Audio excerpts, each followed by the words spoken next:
bottle can for no reason. Can you all hear me? You better do. You better. Welcome to Heavyweight Gaming. We are playing some D&D. Right, let's turn that down a little bit. Evening all. Evening. Right. That was lovely, Hannah. I've I've got ginger in my mouth. Leave me alone. Oh, what? You what? Right. Continue. No, break mine. Right, welcome to the channel. Most of you will know that we play tabletop. It's getting to the point where it's every night now.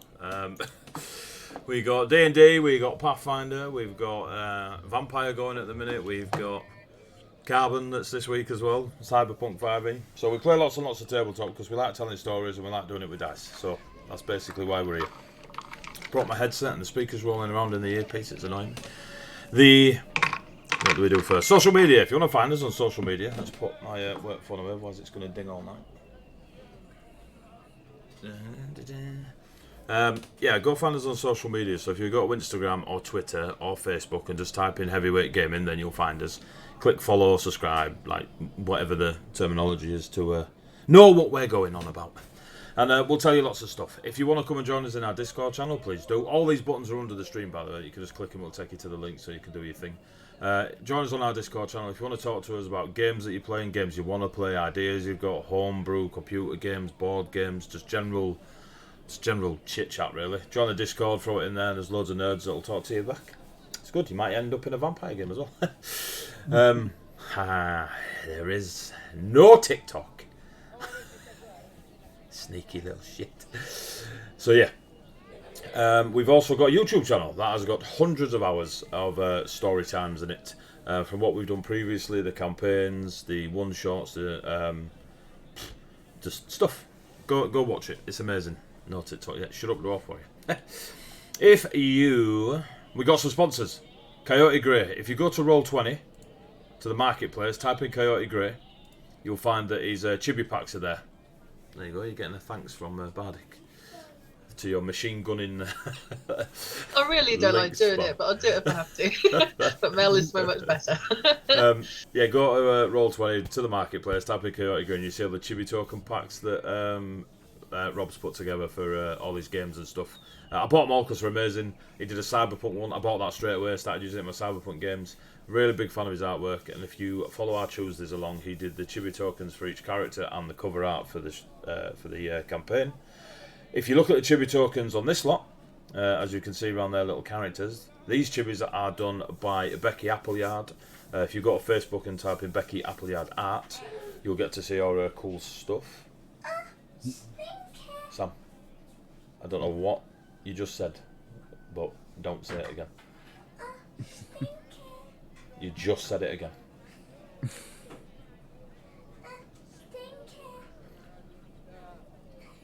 That's 3. I'm just counting, mate. And then when you get up tomorrow, that's how many times I'm going to slap you. That's 4. Right, can you count past 5? Yeah, go sit down, please. Alright, Spock. Anyway, he's grounded. So. You're grounded. You're grounded. You're grounded. I'll sit on you. Shut up. I don't even know where I want. Go, okay, great, buy stuff.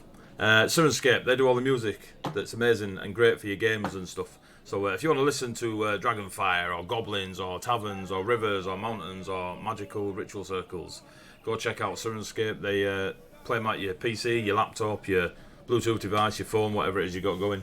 And it creates a nice ambience. If you play online like we do, then you can just go download the web player app, every one of you. Whoever's hosting the game can send you a link, you get the link, and off you go. That's the most ridiculous thing in the world, Hannah. I love it. But yes. Yeah, so go check out Sirenscape. They're super, super cool at what they do. For this campaign, most campaigns we use Loki battle mats, but for this campaign we're using 2-minute tabletop. Samson, stop it now. For this campaign we're using 2-minute tabletop.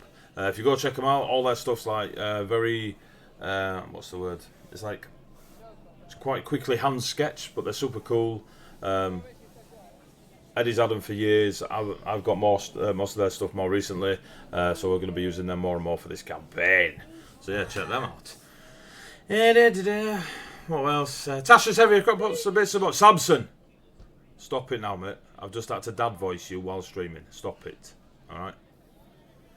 If you go to DM's Guild, Tasha's Heavier Crockpot of Bits and Bobs was the first 5e supplement we released over a year ago. It's 81 pages of subclasses, spells and artwork and everything TTRPG. Or everything A.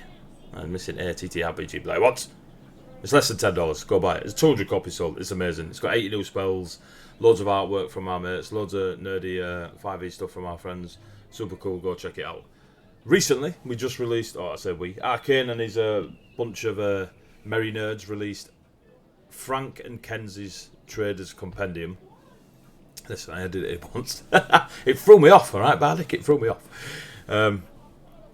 Go check out Frank and Kenzie's Tradesfolk Compendium. It is absolutely brilliant. All those small businesses that we've interacted with over the years that have done our sponsoring and stuff like this, there's loads of little Easter eggs in there for them. Go check them out. It's all the stuff to do with the backgrounds and the tool sets that you use for your characters that are just more than on paper. $12.95. Go buy it. 1 million copies have been sold. You could be the millionth and first. Do it. Go do it. That is super loud. I'm going to turn that down. It nearly killed me. Why is it never the bard playing the flute? Yeah, cheers. Cheers, man. I got that when my left ear exploded. So. Actually, they're panpipes, not flute. Thank you very much. Panpipes are just loads of flutes tied together. Fact. So, welcome to Colossus. It's just a man with a bottle laying over the top of it. Yeah! Is that it? Are we done? Bits! 200 bits! Give me my bits, please, Bardic.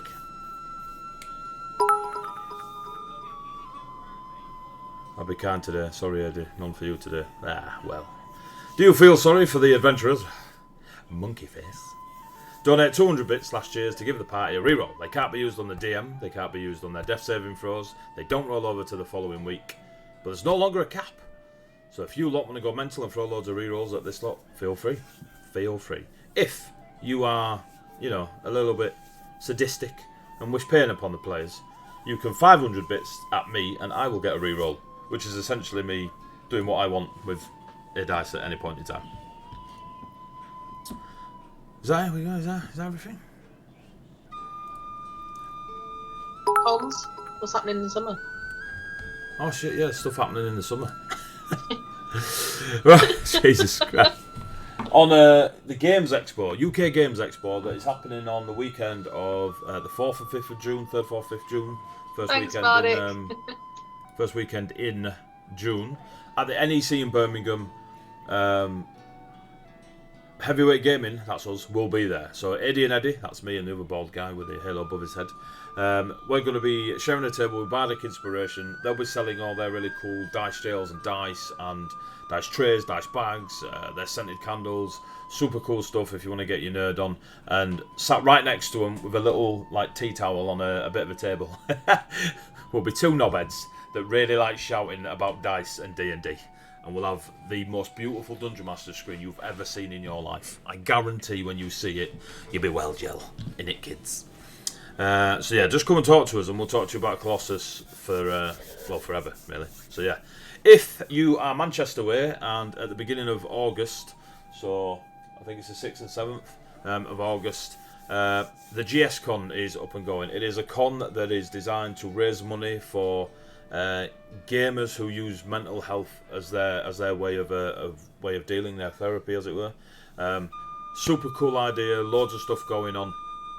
It's absolutely rammed out. There's 1,000 tickets, 900 of them are sold or something. That Biggie. Got 3 Eddie, from for Biggie. you. Go on, Biggie. You're supposed to spend this stuff on education. I'm just saying. Right, so go to the GS Con. If you go into it, follow that link, buy yourself a ticket, use Emrys10 as a code and you get 10% off. Emrys is sponsoring the con. She plays in our Tuesday games. You can go watch her on Emrys Plays, I think it is, on Twitch. She's a really cool streamer, really fun to hang out with. So yeah, go check out Emrys and make sure you get the code in and turn up. I'll be there to be running a D&D one-shot. 8 to 10 players. Why not? Over 4 hours. We get our own seminar room. Likely, if we get enough nerds there, which, 1,000 gamers, we should have a few, we'll have a good 100 people watching these 8 to 10 noobs get absolutely Sauroned. Yeah. So, I think, is that it? We good? We're recapping? Thank you, Bardic. Come on. I'll definitely need it. Yeah, 3 and 3 now. I love it, Biggie. We talk every day. Which is why that is your payment. Right, so last week, that's the wrong document. Last week, I was like, why are they in space? I hope not. Wait, what's in space? You'll have to find out. We are, apparently. Daz. Gone to get our necklaces. So while you last week, you what did we do last week? We do pain. We're You, always in pain. In the old white ram, there was a few of you kind of watching out for stuff, whilst one of you didn't. Althea! There we go. Whilst I beat up a gnome. It's gravy time from Gamesy 7. You tuned in the wrong side. I'm absolutely butchering the recap. Althea, that were it. We spent the first 90% with you, didn't we? So, Althea chased after an assassin, through a portal, ended up in Odysseus's indoors arena. Had a bit of a fight with a gnomish assassin. Absolutely handed his little ass to him. So he ran away, as all good gnomish assassins do. And completely dimension doored out there, gone. Althea had a cheeky little word with Odysseus. Turns out he's got some arena business in going in Buxy Bay, and invited you later on to demonstrate your skills within his indoor arena. He's also taken the barbed poison that you were hit with and managed to resist, and one of his alchemists, just in case you don't know any, is going to have a look at it and determine its potency for being used on yourself. The poison was called Forever Dead? Yeah, no, Forever... Forever Sleep. Gone? Forever Gone. Forever Gone. Forever Gone. Because I called it Never Gone. You called it Never Gone, yeah.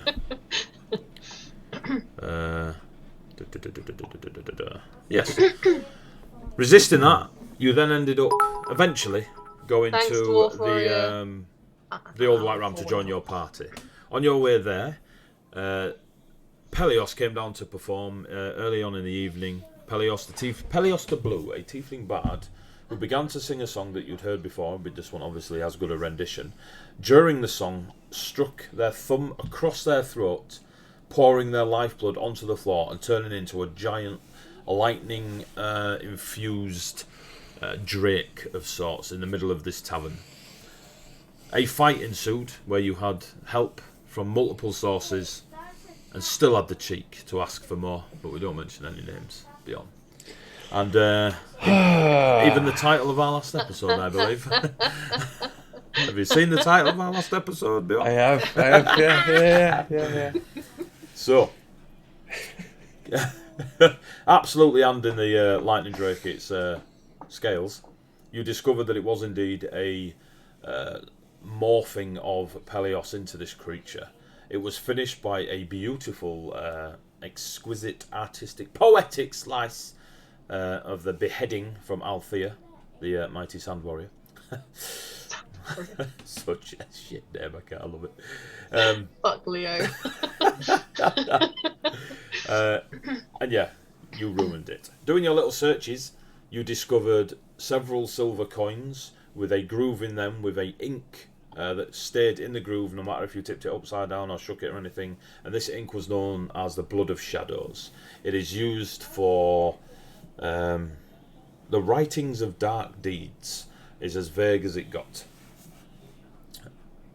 What else did you find? You got to count the coins. Young Bjorn thought it was minted. Turns out there were 6 golden discs / coins in the bottom of this bag and a single wooden coin. What else did you find? You discovered that the sigil on a piece of parchment that Pelios, for some reason, maybe possibly saw this sigil on this piece of parchment, turned his room upside down before going downstairs to sacrifice himself to become this creature.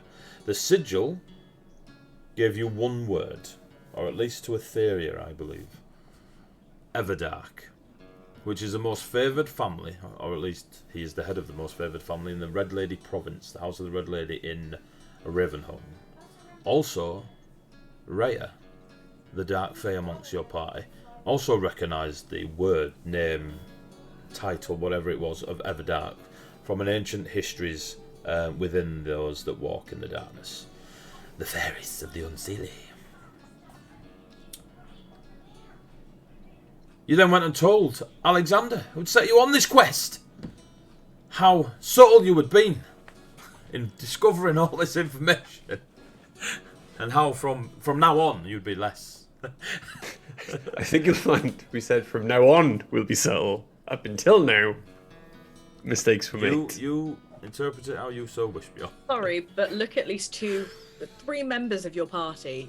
I don't think there's anything about us that is subtle. No. Are you just staying in that face the entire game? Cool. Okay. Cool. I'm not going to remember what you look like, Hannah, by the end of this. I can't wait for Rhea to just be vibing. Oh no! Oh no, there's A white lightning's all over the place.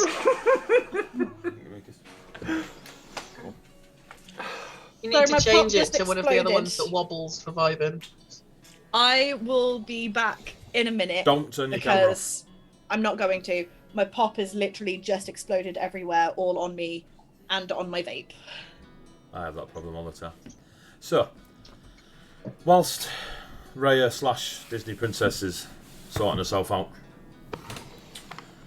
you went back to Ectelio's guild.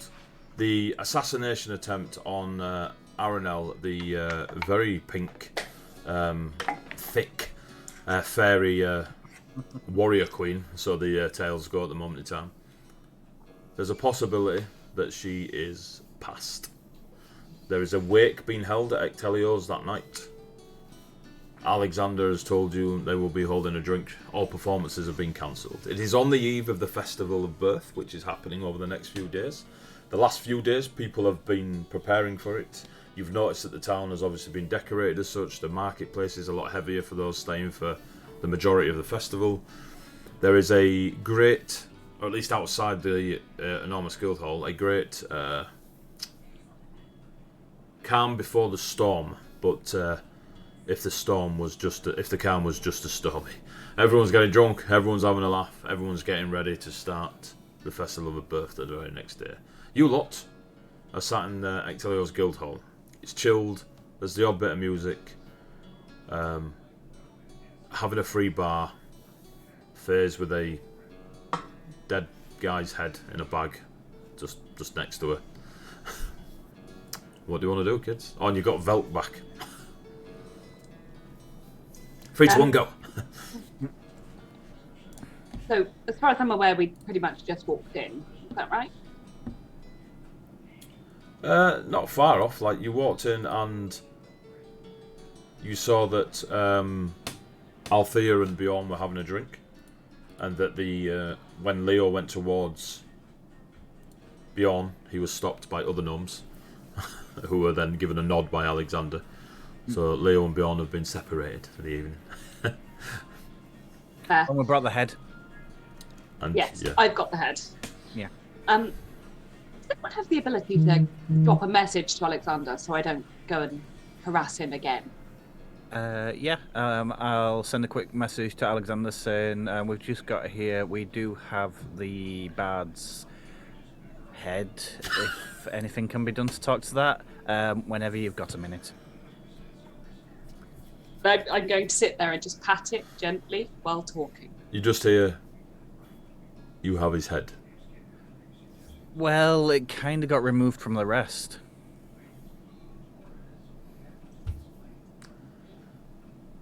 On my way. Thank you. So, Althea, I wanted to ask you a question, if I could. Yeah, go ahead. When you came into the bar and we were hacking and slashing away at the big lightning creature thing. That was the small bard. Your eyes, they glowed. They glowed. This has not happened to you before? No, it's weird actually. I felt during the fight, like at one moment I felt like myself, like I always do when I'm fighting, and then there was like a searing, like white hot kind of, not pain but not pleasure, like in my chest, but not like in my soul. Like, does that sound weird? No? Yeah. Not So someone shouts across from the bar. Shut it, you. Not in like my heart, like not a physical, not like a. It's weird to describe, but I didn't realize it was noticeable. Was it, you were describing the same thing that went through me with, when did you not, I don't know if you noticed, but had wings? I did notice in the heat of it all, yeah. Has that happened to you before? It does not happen to me before, but I was told perhaps one day that it would, because of my nature and what I am. What do you mean, what you are? I am Nasimar.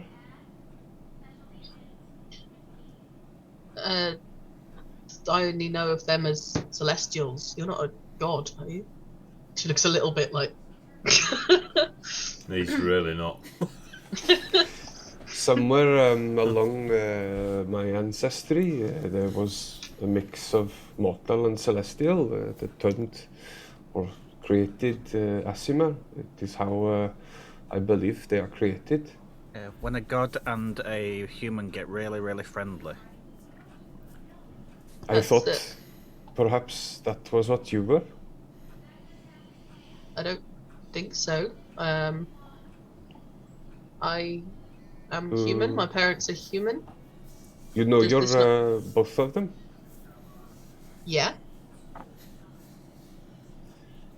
I was an orphan. If they're not, they've hid it very well through my entire life.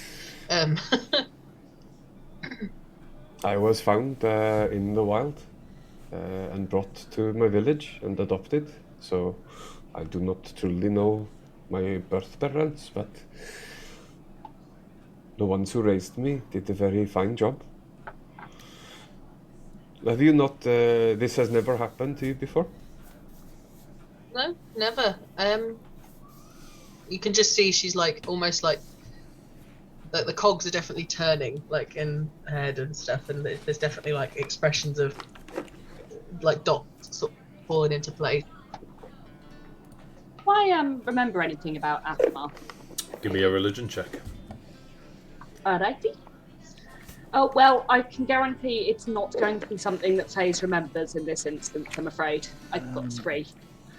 With my studies of fiendish nature, would that cover celestial nature? Give me an Arcana check. Nat 20. Or a Right. 22. Okay.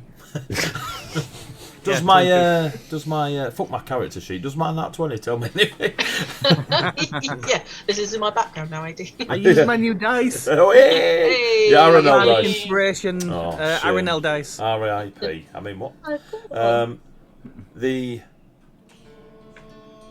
In some cultures and some histories and myths and legends, there is a direct link from fiendish nature and celestial nature creatures. They're just in it to wipe each other out. But there are many, many other cultures and teachings that you receive, especially in Vacus.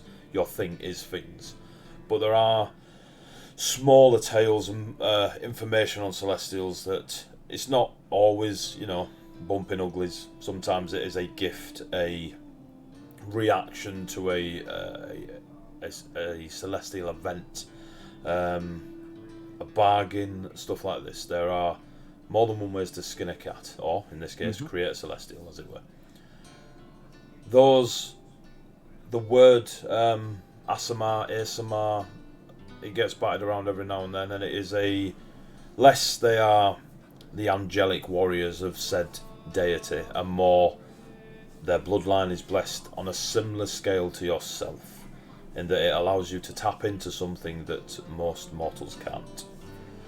They simply get theirs from a celestial pool of power, whereas you do not. Would I know that it could be go back generations? Oh, and yeah, things yeah. like that? Yeah. It could have been yesterday. Could have been at the start of time. And it manifests itself on a whim.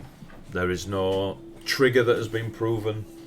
There is just a timing in one's life that if they have the blood within them, some of them stay dormant and it never see their celestial natures.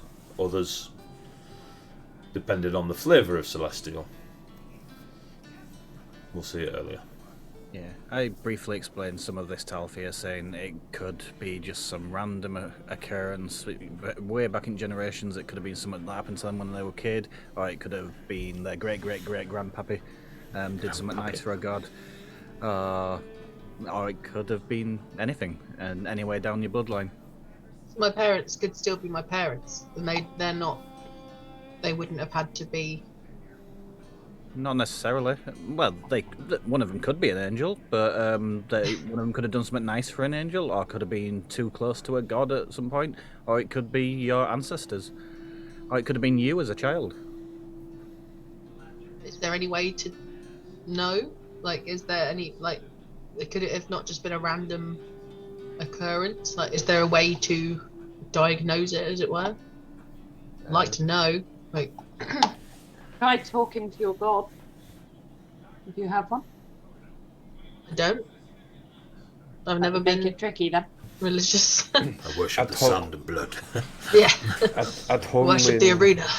At home in the Vaconia, the shamans sometimes could sense, if they were learned or powerful enough, they could sense celestial or fiendish or undead nature in the surrounding area. Perhaps if we found a cleric or a paladin, we Hello? might be able to say the... Are you a cleric?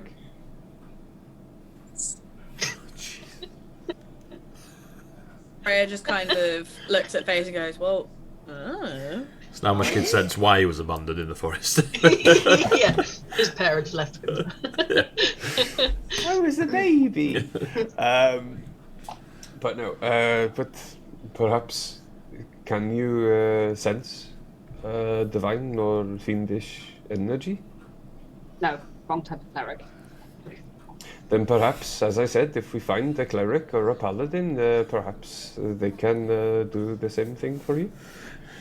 Do you know what you just did there, Faze? You right then was when someone posts on Facebook and goes, I'm moving next week. Can anyone help me? And then you've gone, I've got a van. No. Yeah. That's what you just did. I wish I could, but you're 3 hours away. Yeah. I need a cleric. I'm a cleric. Oh, can you help? No. Wrong type of cleric, no. Don't have a van this weekend, sorry. Genius. Brilliant. But you'd enjoy it. Yeah, you need a cleric or paladin, says Bjorn. Well, I'm sure. Well, I hope that's something that can be sought out wherever we may end up, because I'd really like to know if I'm not human. I've spent the last 20-something years thinking that I am. You look like a human, says Remy from you're behind. still, yeah, I think you're still technically human. You just have Bonuses. extra. Like I'm still me. I just have a little bit of and I don't think I have any magic to show off. I just click a sparky thing. Fireball. Well, I can't do anything less. Yeah, I just fire off a chaos bolt into the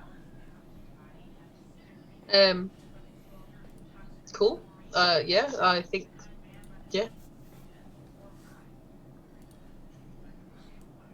Well, that was... I never knew that about you. Neither did I, Remy. Honestly, until like 5 minutes ago. Have you never noticed before, Remy, how her eyes seem to glow sometimes? Like in the firelight, or when the stars are in the sky, or... I'm usually looking at the stars. What's the point looking up if you're going to look in someone's eyes? You're a romantic, aren't you, Remy? Maybe. Let's not go there again, shall we? Remy. Valk, you notice Remy just look at you and wink. Smile back. Oh, it wasn't you, was it? It was Sketch. It was. Yeah. Yeah. It winks at you anyway. Fuck it. Oh! I just wonder. I was like, Oh yeah, Althea, Bjorn, Valk's back. Velk, you have returned. How has your day been? Did you get lost? I love. It looked like you checked your notes then. Did you smile? Hang on. Did I get lost? I miss you. Just smile. I miss Sketch. I missed Velk. It's weird how they're never in the same place at the same time. I can't wait to introduce Sketch to Velk.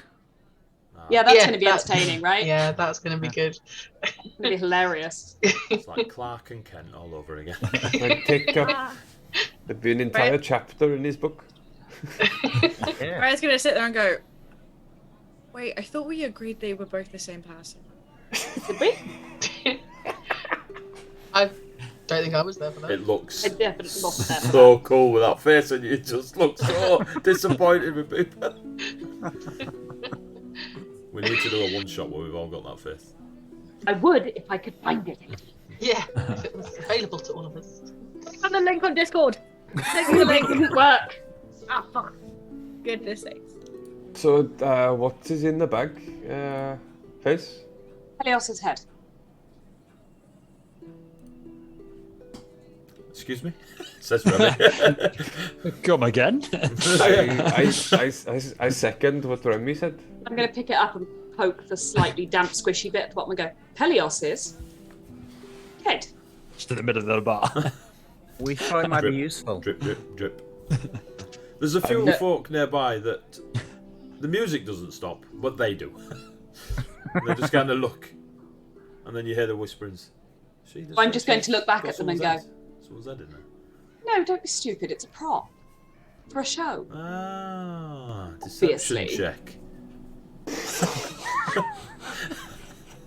Don't screw me over. It would be really nice to succeed at one of these. Oh! It's good. I'll be the judge of that. It's above a 10. 19 plus 0. Double what you got last time. So they go, Right, yeah. No, yeah. Maybe it is a prop. Yeah, and they kind of just shift the chairs around to not be facing you, just in case. Fine by me. I'm going to go, we need a head for the show, just in case we want to talk to it. I don't know how to be subtle, guys. Like that famous playwright that does the thing with the head scully thing. We'll call him Yorick. He's called Yorick. And Yeah, I think we should call this head Yorick. Great name for a head. Jamlet. Jamlet. What is the head for? Talk to. Remy puts his hand up. How are you? How are you talking to the head? He's looking at Althea for any help. We're sort of hoping that Alexander might know someone who would be able to do that kind of advanced magic to find out. So, I wish I could do the silence thing that Alexander does in here. Allow me. And Alexander's behind you after responding to the message of Etheria. And just touches the table that you're all sat at. Whoom. You get your bubble of silence. Evening. Perfect. Thank you so much. You're very welcome. And evening, Etheria. Can you do it for light too? People seem a bit nervous about the head. I could. But he don't. Helps. I think they believe it's for a show. It's a prop head. They won't want me to take it out the bag. I'm not going to take it out the bag in the middle of the How's pub. it going to talk? It's not. Oh, okay. It's probably not going to talk here. We would probably go somewhere if Alexander knew someone who could talk to Pelios's head. I think in the middle of the bar would be. Well, it would be a show like they've never seen before. You We've did tell seen them some it was for a shows. show, so Do you know someone that can talk to decapitated heads, Alexander? Yes, and he looks at Fizz. Right. I can't. Yes, you can. And he gives you a scroll. And I'll just look at the scrolls. Your friend here nods towards Etheria, told me you planned to speak to a head. I made the wild assumption that the head was not on the body. Welcome. Although Etheria did point it out, so the assumption was... It was a safe assumption. I mean, in our defence, I really didn't want to kill Pelios. No. When I cut it off, it was a dragon. Like, it was I a know. lizard. Like it wasn't a person. I didn't cut his head off when he was a person. I want that to be clear. It was wholly unintentional. Do not think it was a dragon. No.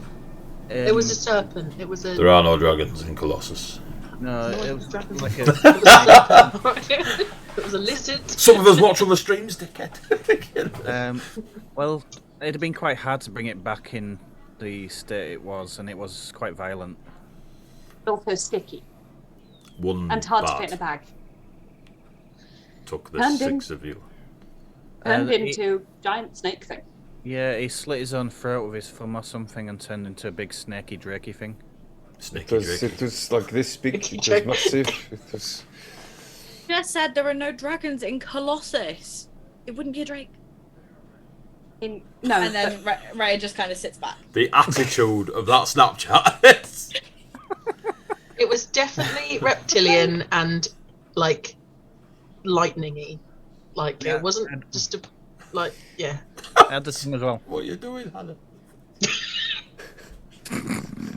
My bottle's so sticky and it felt weird. You literally were like That that. was such a little head. I was like, you can't do that. You can't do that. so we Only weren't gravy, the, baby.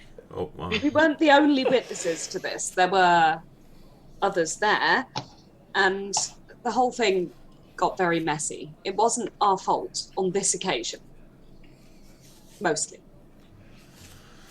Okay. Bjorn Yeah. already told me. Okay.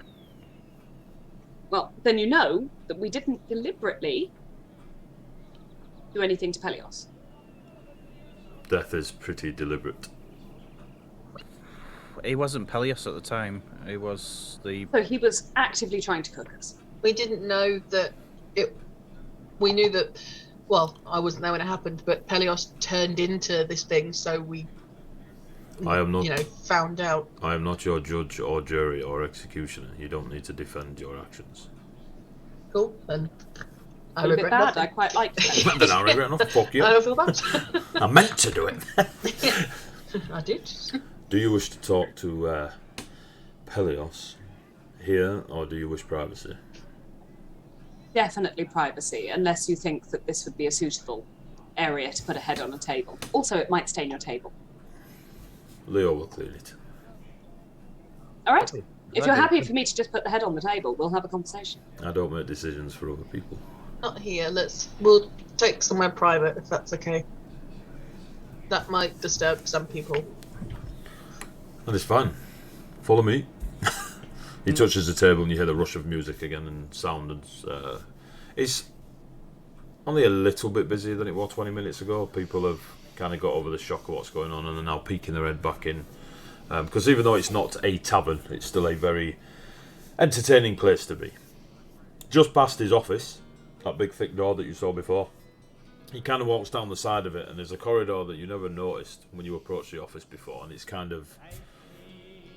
You wouldn't be surprised if it had just been made a few hours before, but it looks old, as if it's been there for years. But you follow him down and he takes you to a small door that is too small for him. He wouldn't be able to walk through it like straight on. He has to turn sideways a little bit and duck under. Maybe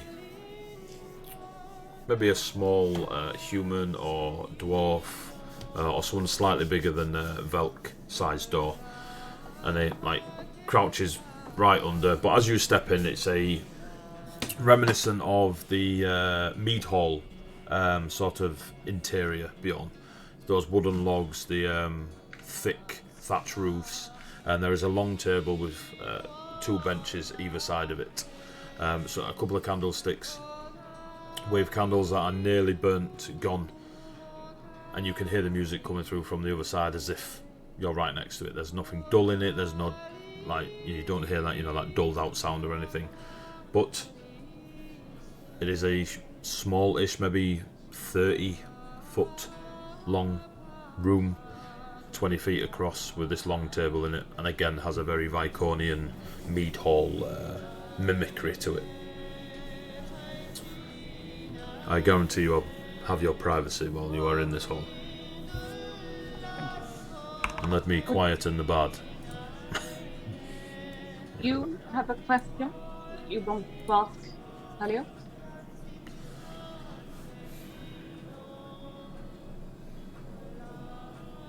I do. But I believe you only have a few questions you can ask the dead. 5. I will stay very quiet.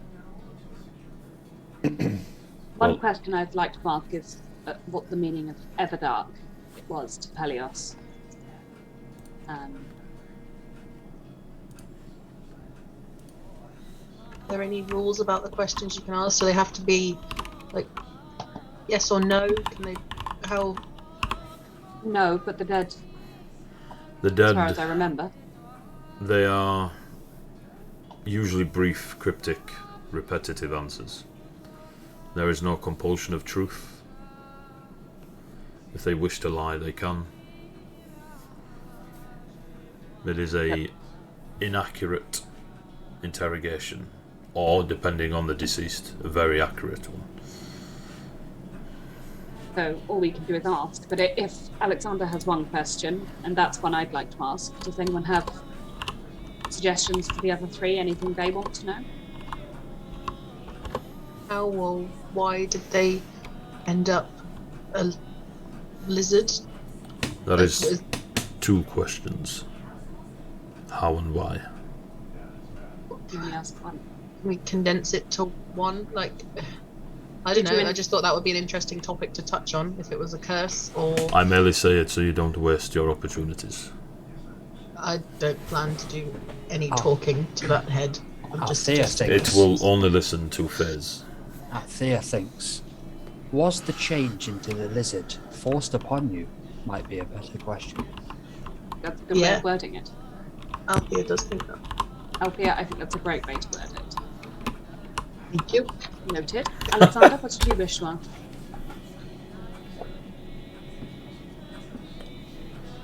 I wish to know where Everdark is now. So, where is Everdark? Who is Everdark to you? Was the change forced upon you? Was the lizard change forced upon you? Did you intend to die? I'd like to know. But it's not relevant to our investigation, so it's not important. I just wondered. Where is Bjorn? What's his name? The Viconian. Gunnar. Gunnar, yes. Where is Gunnar, if they know? Or where is what was the lady's name with the wings? Give me a moment. I am checking my mental notes. She was a half. Was she a half orc? Great save. Am I making that up? Kortova. Kortova. Can I ask where? Is Gunnar or Kortova more important? Because I don't think we can ask about both, really. This Can, is. if there's nothing else. This is Faze's vengeance. I believe Gunnar would be more important to her. That seems to be along the lines of the reason we wanted to speak to Pelios to begin with, was to find out about those people and why he travelled with them. So. Well, that would be 5 questions. Any other suggestions? Anyone else have anything they wish to ask? Did you not say there was a pink pixie fairy with him, with Pelios, when you saw him earlier? It was. She wasn't there this time, though. I don't know where she's gone. She was the same. Yeah. I need to speak to you about that, Alexander, in private, if you prefer. Yeah, But I have Fairs and questions. Raya didn't see the assassination attempt. Neither did Etheria. So when you were in the old White Ram earlier, and we'll explain, or I'll explain what happened to the point where Althea disappears. Bad. Yeah, I came here, and there was an attempt on the fairy's life, and Alexander tells me that there is a wake. Well, I think he mentioned to Bjorn and I that there's a wake happening here, but I believe, and I'm going to stare at Alexander, it's not for the pink fairy, because I was assured by her carers, who seemed very skilled, that she would survive. So I'd like to know who the wake is for. You are entitled to believe what you wish. What would be the reason for you wanting people to believe that she's dead? Stop her being assassinated again, I would imagine. If is she to go, I don't know, into hiding? It's not my business, as it were, but I did try and catch her assassinator.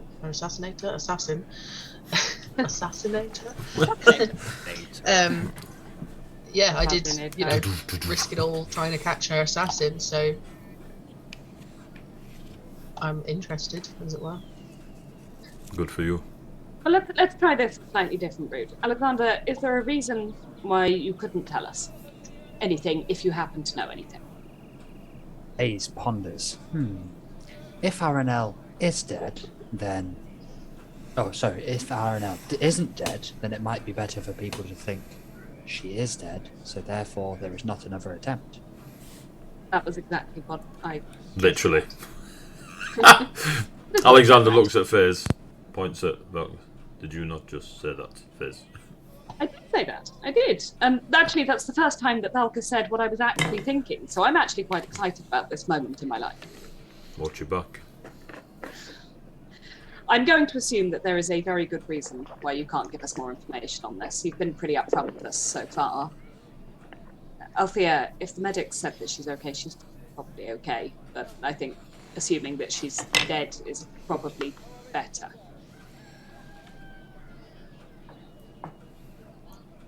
And are we leaving her assassin to run free? Are there people on that? Am I to bring him in if I see him again, or is him assuming that she is dead meaning that he goes free? Do as you wish. Or if we see him, then we bring him to justice for the death of the pink fairy, eh? Aranel. Aranel. There we go. I would have loved to have met Aranel, but I don't think that's our job at the moment. Now, it could become relevant later, but for the time being, I'm guessing this is another issue. Everything seems to centre around this guild, mind. Yeah, I think it's probably best to concentrate on the job at hand. They might be linked, so Aranel did meet with Pelios, obviously, but... Now that does interest. We can ask. If you wanted, we can ask what Pelios' relationship was with Aranel, if that would answer a question for you. I think it might be better to concentrate on the job at hand, but keep an eye out for this gnomish assassin or... If they attempted an assassination and then Pelios died, there could... It could be... There is obviously someone that wants both Pelios and Aranel dead, and Aranel and Pelios knew each other. So are we to ask, does it matter what their connection is as much as who Aranel is? Like, we don't know anything about this pink fairy other than that she's important to Ectelio, enough so that her death has caused a massive stir in the in the guild house. It might be important to know who she is rather than how they know each other. Or, it would be ideal to know both, but we don't have that much time to find out. So ask that instead of asking about Cortova. Yes, yeah. We only need to know. I'm assuming if we find Gunnar, we can find Cortova. We don't need to know about both of them. Keep in mind, though, Helios may lie. So who is Aranel, did you say? That's her name. All right. I can ask. So the questions are, what meaning does Everdark have to you? Was the change into a lizard forced upon you? Where is Everdark now? Where is Gunnar? And who is Aranel? That's me. Alrighty. And Alexander, do you mind if I get blood on your table? Or this table? It is not my table, and I do not mind. Good. I'm going to pull the head However, out. this may help. And from the drawers that are in the side of this long feasting table, he pulls out some incense, and you see other components used in magical means, and he starts burning the incense. Now you may cast your spell. Thank you. This isn't one I've done before. I don't really know the components for it. I appreciate it. So whilst you type really fast. I was going to say furious. So you're going to dump the head on the table. The incense is going. You pull forth the scroll and read the celestial words. Or the divine words, sorry. The scroll, like the fire paper that street magicians use, as soon as it reacts to your speaking of its divine language, just as if tissue paper, to nothingness. The entire room goes freezing cold, and then a warmth, as if you've walked past a campfire, just kind of hangs in the air a little bit. The incense is strong and is spicy, but you can't pinpoint a particular spice. Your friends kind of go to the shadows for a small moment and then reappear, as if someone's just thrown a thin dark blanket in the air, just throwing it out a little bit, and they reappear. And you look towards Peleos's head, and the eyes one of them opens and the other one tries to open, then rolls back slightly off left, looking upwards. The tongue hangs out a little bit, and the lips are a little, and the horn just kind of goes around, exactly like Tony's doing. Looks like Tony. And the horn goes back over, and the hair just hangs to one side. That's more accurate face. You just hear come from Peleos's mouth. Without blinking or really seeming to notice that I'm talking to a head. Peleos, what meaning does Everdark have to you?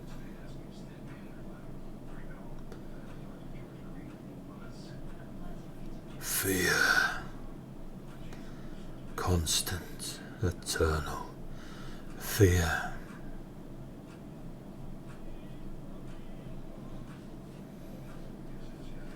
Was the change into a lizard forced upon you?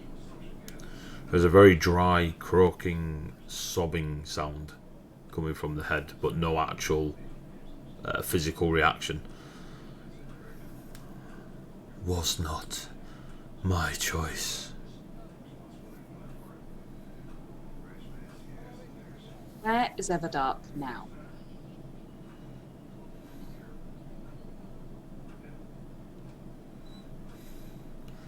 Where the falls run bronze.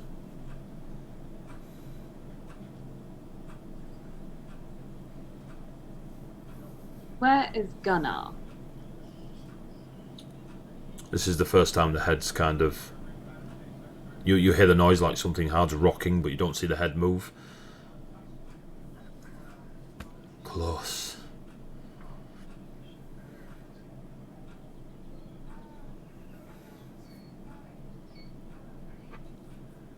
That's all he says. Have you got one more? Yes. Who is Aranel?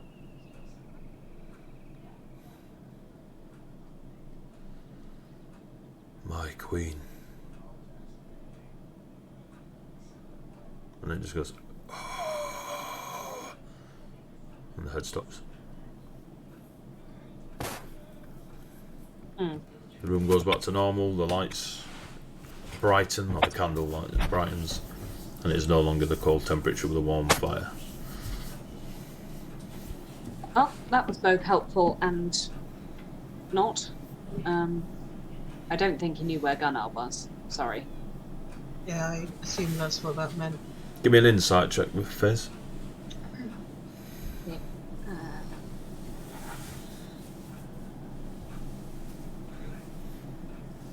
Good level. 7. 7.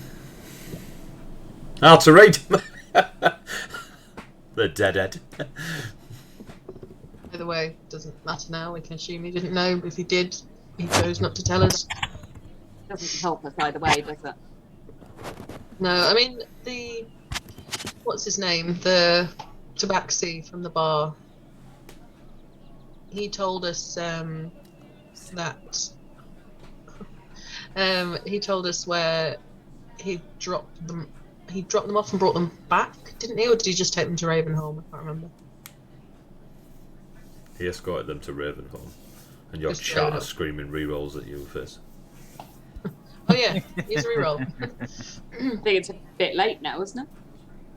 I'll let you roll a reroll. It's 200 bits of that. Got like 4 or 5 of them. This is Sam's education you're toying with here, Fizz. Right, I've well- got noted as 4, unless I missed one. I think we've got 4. Eddie's got 3. I used a reroll. It's now 16, which is better. Thank you. It feels, just as much as you can from a head, that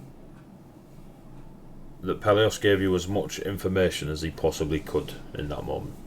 So whatever he knew, he shared. As cryptic and vague as it may have been, it was as Being accurate honest. as he could be. I think he was trying to be helpful, honestly. But there was a noise. Did you hear it? He didn't say anything, but it was like a, I don't know, sort of moved backwards and forwards, kind of like rocking noise. Noises to heads normally make.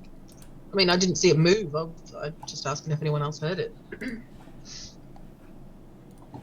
I mean, I heard it. I just wouldn't know how to interpret it necessarily. I don't talk to heads very often. Maybe he was trying to shrug. That's a Maybe. quite weird, isn't it? Difficult to do without shoulders. Perhaps that is the sound that the head makes when it does not have the shoulders to help it. Well, guys. Remy and Alexander share a look. That you can ask me mean- about at campaign wrap up. Right. So, well, I mean, it was helpful. Alexander, what would you like us to do with Pelios, the remains of? Well, for one, not keep it in the guild hall. I really don't want to, particularly. I'll have to speak to the local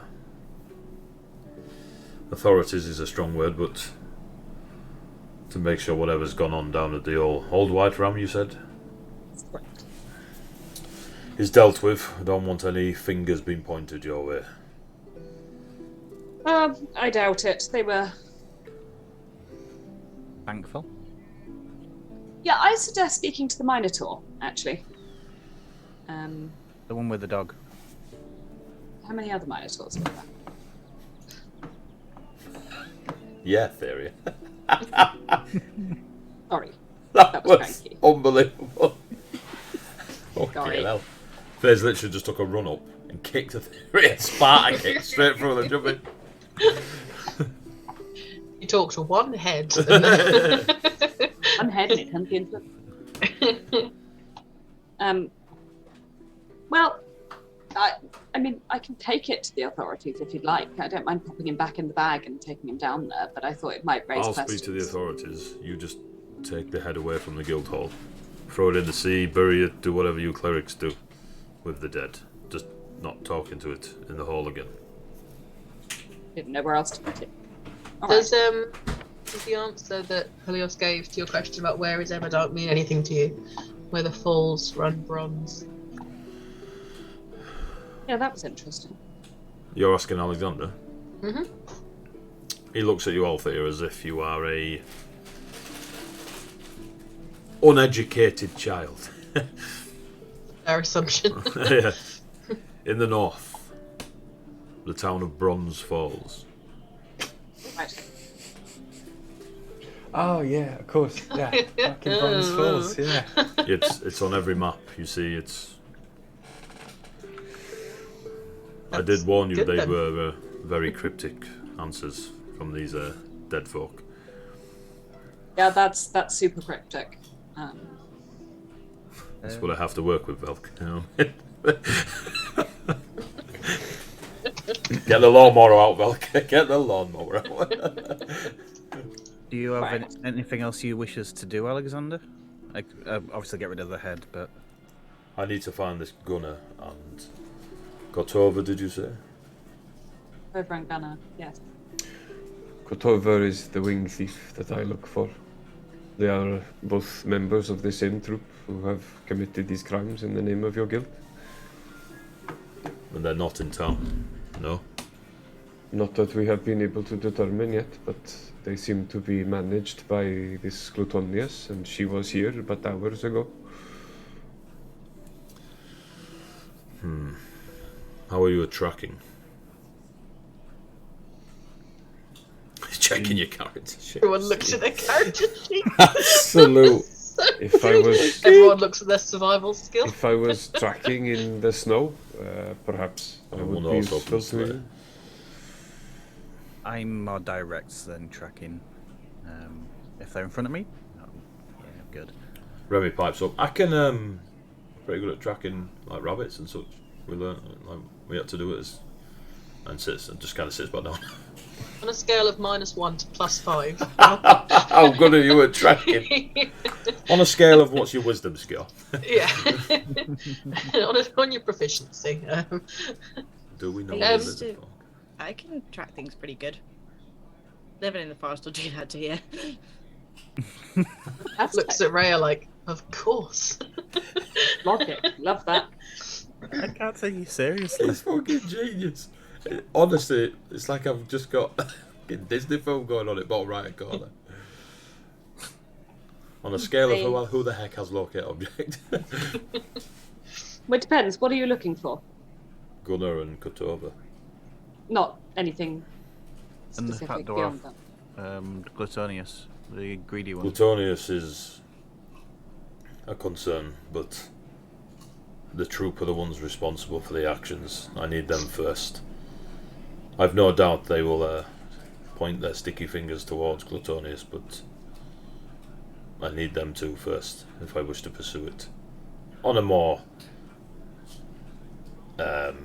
legal way. I mean, if Rhea, like she says, is excellent at tracking, she lived and grew up in the forest, we could track them for you. We could try and find them, I'm going to say the old-fashioned way, but without talking to people. Just try and track them down. Definitely locate things without talking to people. I don't want to talk to people, so that helps. I think talking to people hasn't gone massively well so far. So. If we had more luck, Great talking at to the talking to people, thank you. head. You are. I am You are? learning. You definitely are. We did well talking to the head. Progress. However, we would need a starting point from which to track. It is hard to track without. That's what I was thinking, yeah. Okay, just let me know when you need something tracked. I can probably do it. Like on a scale of 1 to 5. It's a 5.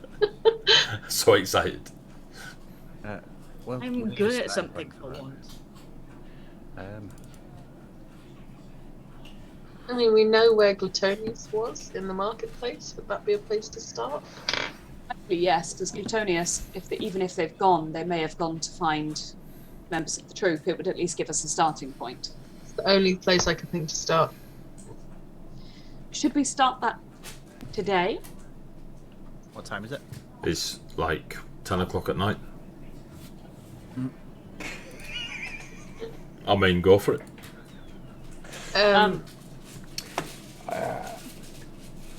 I think we could possibly stay the night and Now let the trail go cold. Yes, but we'd be more prepared to. The longer we wait, the further away they get. Is that That's what I was thinking. Are they running away from us? They split probably just like to want. they may have heard that we were looking for them. We've been very subtle. Subtle, So far. yeah. Alexander But we nods, haven't. points at Ray on the money. No, we haven't. So I think perhaps it may be best. I could maybe make a potion that could help us locate them or track.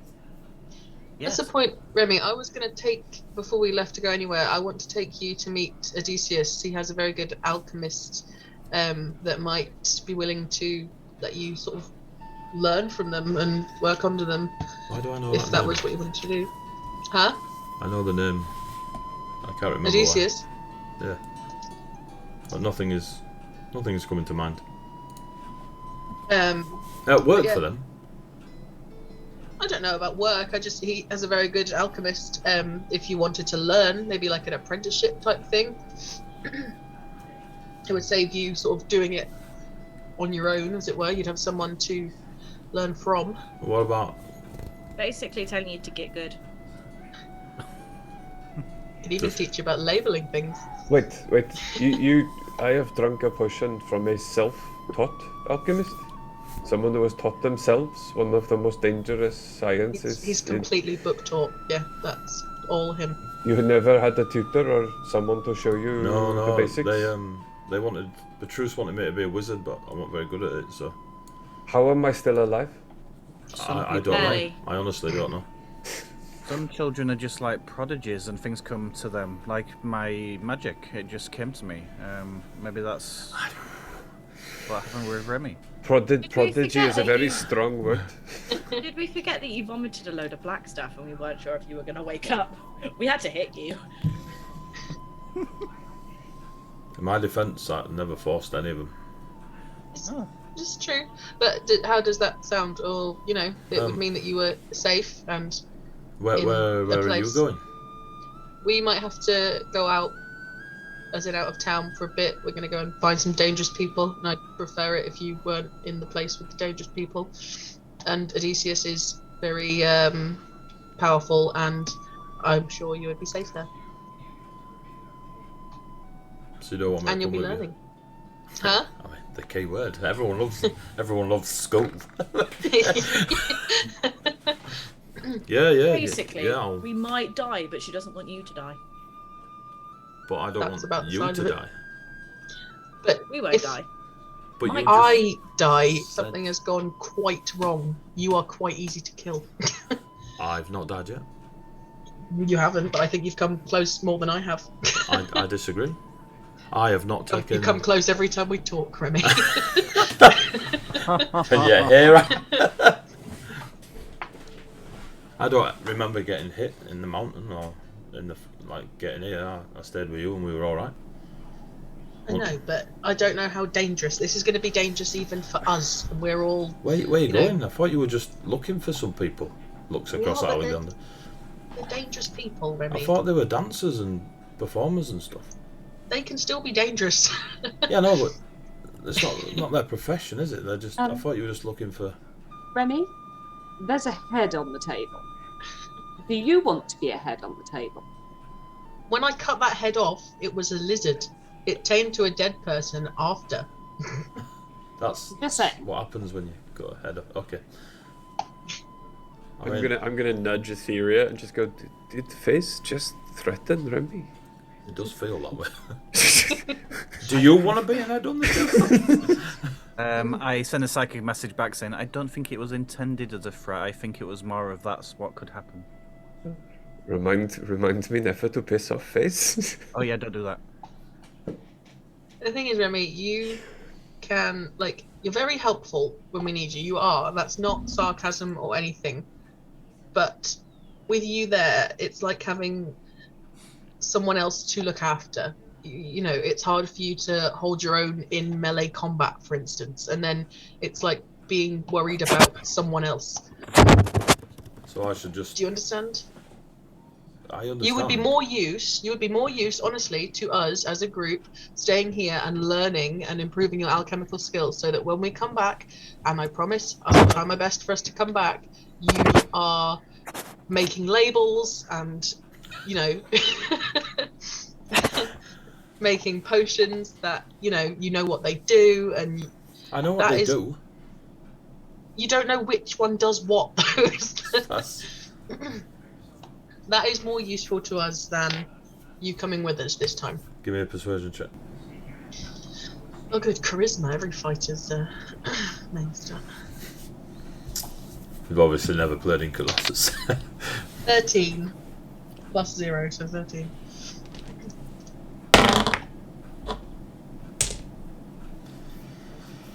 Alright. That's what you want. I'll stay out your way. Thanks. It's not, like I say, because we don't want you. Yeah. It's better for me. I can learn the labels. It's fine. I'll do the labels. Want you alive. And here, not dead, not there. Cool. Sounds like a plan. Are we going now? Do not take offense, Remy. You were quite squishy. As they say in Vaconia, you do not take a baby to a brothel. Did you just call Remy a baby? I think Also, you may have made that. Are we going to a brothel? I don't think there's Remy's no like, babies in brothels. That's nothing to do with being squishy. You shouldn't. Remy take is not babies going to a brothels. brothel. What? You are not going to a brothel. It is because they are. It is not right to take them into that situation. Remy looks you So up and it down. would not be right to take you into that situation. Remy looks you up and down. You look quite squishy yourself. I think I have proved that I am not. I think You I have have. wings and an axe. Remy, if you're going to be horribly offended, I'm not offended. I'm just defending Beyond's strange I don't- sentence. I don't think you're a baby in a brothel, but I do think that gaining more experience would help you to be an even better alchemist than you already are. You've clearly mastered teaching yourself. Maybe some formal training would help you take your skills even further. And You can all honestly, see. He does not believe that. Remy, if you do decide to go to a brothel, please wait till I get back, because I've been curious forever. No brothels. If you're going to go to a brothel, you can come with us. That's the straw that broke the camel's back. Hang on, he's getting some while I'm away. No. I don't plan to be in a brothel, dressed as a baby or otherwise. Remy, if you're really going to be offended, you can come, but I'm not offended. insight. Insight check. funny that your voice says something, your face says, something a little different. 17. He's not offended. He's disappointed. He's hurt Worse. that you won't take him with him. It's so much worse. Oh my god. You are very aware of Remy's skill set and him growing up and being the lesser arena fighter than you are. Offence, you can't offend him. It just goes over his head. But he does not like the fact that you won't take him. I mean, Maybe you could come, just for a little bit. you're very good at what you do. I know. Imagine if you've had like proper training from someone that is an expert and a master. And you're getting that training for free? Am I? Looks at No, Alfred. we'll find No, out. I haven't spoken to Desus about it, to be fair. I'm hoping that I could add it to our bargain. Oh, I already said I'll stay. If we can. I already said I'll stay. But why do you look disappointed? Because I am. But you literally have the best opportunity to learn from a master of alchemy. How is that not exciting? How do I learn not knowing where Althea is or if she's dead in a ditch somewhere? Promise we won't let her die. I'm quite fond of her. Ah, she's part angel or something. As if she's actually gonna die. I'm going to turn to It's got a Alexander. fair point. Yes. Is Alexander still there, I'm assuming? Yeah, Alexander's still there. He ain't trusting you lot with a dead head. They killed all. You're gonna Say- eat it. Do you have anywhere else that you would suggest us starting other than last place we saw Glutonius? And do you have a time limit that you seem to be quite interested on where Everdark is and that kind of thing? Is there a rush? Can you give us some kind of... If Everdark is the Everdark from Ravenholm, then yes, I am concerned. They are a gargantuan player in a tale I did not expect to see them in. As for Gunnar and Kotova, I would rather them sooner than later be brought to a justice, so the atrocities they keep performing stop. But as for a time frame, it is as quick as you possibly can, or however long it takes. It is not something I can put a time on. And as for looking elsewhere, there are towns to the north, to the west. We're on the coast. Pick a direction. I don't track. Are you expecting them to be returned for... Yes. I can't promise that. I just More need them importantly, I returned. won't. If they are returned, and looks at Pelios' head. You need more than the head this time? I need it to stop. It will. There's a time I can accept. But you said you wanted them back alive. Well, and I'm going to just stand up and pop I've the seen head what back in happened the the bag. last time I asked you to bring someone alive. In my defence, he basically killed himself. Folks, Alfea. It was us or him. I still stand by cutting off the lizard's head. Assuming, so Glutonius was here. Was it earlier today that we spoke to Glutonius? Was that yesterday? It was this morning. This morning. Okay. Same day. Same day. Glutonius was here today. If, assuming Gunnar and Kotova were also in the area with Glutonius and they're still travelling together, and that's a big if because we haven't yet seen Gunnar, then they have, less than 24 hours on us if they have left. So I would hope, and I'd turn to Remy, that we would be back within the week. But if we're not back in 7 days or within 7 days, don't panic. But, just so you've got a little bit of a time frame of how much time you will be here on your own. But we are coming back. Please don't worry about it. That's alright. I'll go hang out with. I'll go hang out with some friends. Your elven friend? Yeah. Just gonna shoot a theory or a look. So are we setting off tonight? We're not. I mean, it's late. Should we not sleep before going to see this master alchemist? Yeah, it's going to be quite rude to drop in on him now, surely. You all have board for the evening if you so wish. Thank you. He was looking at that poison for me though. He might be expecting. Poison? I don't know if that's urgent. Oh yeah, I was poisoned. Well, if we rest up tonight, prepare to leave early morning, drop in, introduce to Remy, find out about the poison, and get an early start on our trekking. Yep. Good. If we say like 8 hours from now, we set off. 6 a.m. Yep. At the first light, we can head off. First things first, and I'm going to pick up the head properly, shove it back in the bag, and wander off with it. Okay. No other words. And I'm going to go and attempt to find the sea to throw it in.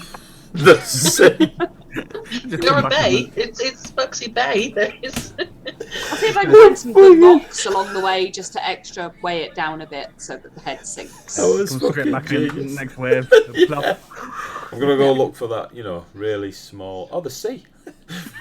Yeah. Okay. So, are you just leaving these lot to it, and you're off doing that now? Yeah, I'm going to go drop a head in the sea, and on the way back, I'm going to see if I can spot Shauna. Ooh. I'm going to look at Bjorn and Remy and say, Shit, I didn't roulette, make notes of that. just in case. Remy, I could you say what to go Remy? for a roulette before I'm bed. going to look at Bjorn and Remy and Oh. say, roulette, just in, last evening, going to be I'll away have a- for a little bit. I'll have a roulette before bed. I could roulette before bed.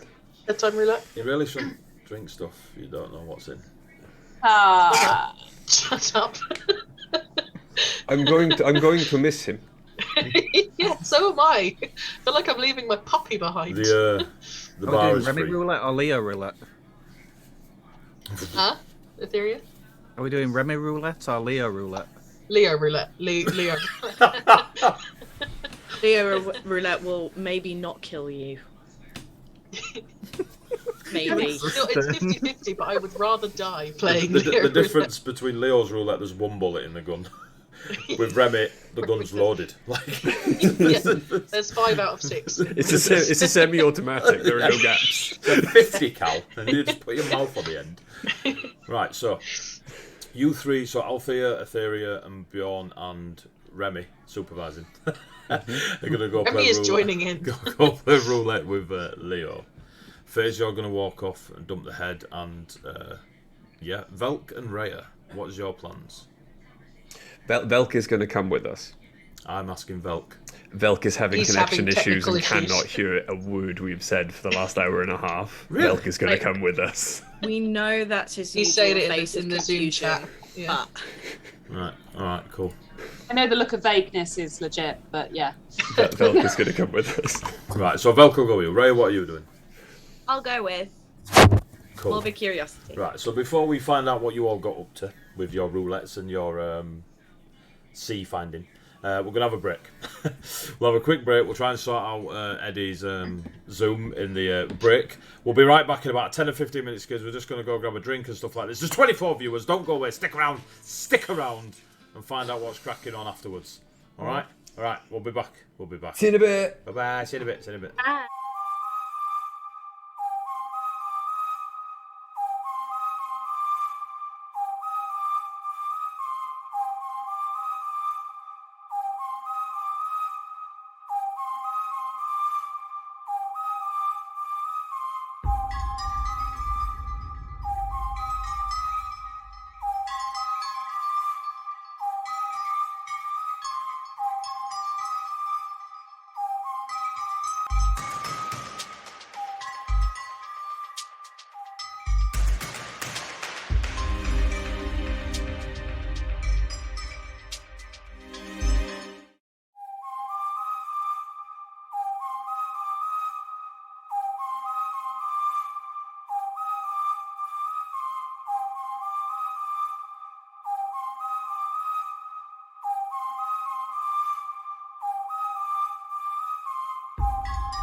Bruno. Yeah, we're back. We're back. We're back. Yep. Oh, no. I'm finding the other one. Mean, Amy. My teeth look really nice. Look at them pearly whites. They are very pearly white. I mean, not quite the Sandy Warrior that It's- Althea it- is. There we go. Genuinely looked like Encanto, but done by the guys who made Wallace and Gromit. For a second Yeah, there. yeah. Oh, that's such a good idea. I'll put it on my board. Wallace and Gromit remakes of like every film. Yeah. I want our character art to be done by the people that make Wallace and Gromit. I want to say a Wallace and Gromit Terminator. I think it'd be brilliant. Just be Play-Doh flying Stop everywhere. motion Play-Doh. Yeah. Anyway, Anyway, welcome back. Welcome back. We'll call that out. We found a new computer program that Hannah introduced us to that does funny things to our faces. Hasn't done anything to Hannah's though. No, Hannah is as she normally is.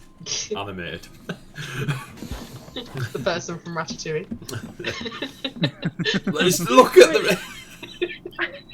It is fucking ridiculous. It is ridiculous.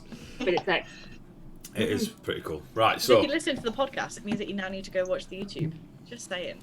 Oh no. You're missing out on gold. I mean, we need to get it. All of us need to do a session with it. Anyway, welcome back. We're playing D&D. It's part 2 of session 9, I think it is tonight. 9. You're Yeah. nearly at double figures, Session kids. 9. Nearly at double figures. Eh? Who knew it'd get this far? Are we level 10 yet? You're not level 4 yet, no man, 10. After killing the 200. Oh, what the? Moving too Shoot that fast. bad. You.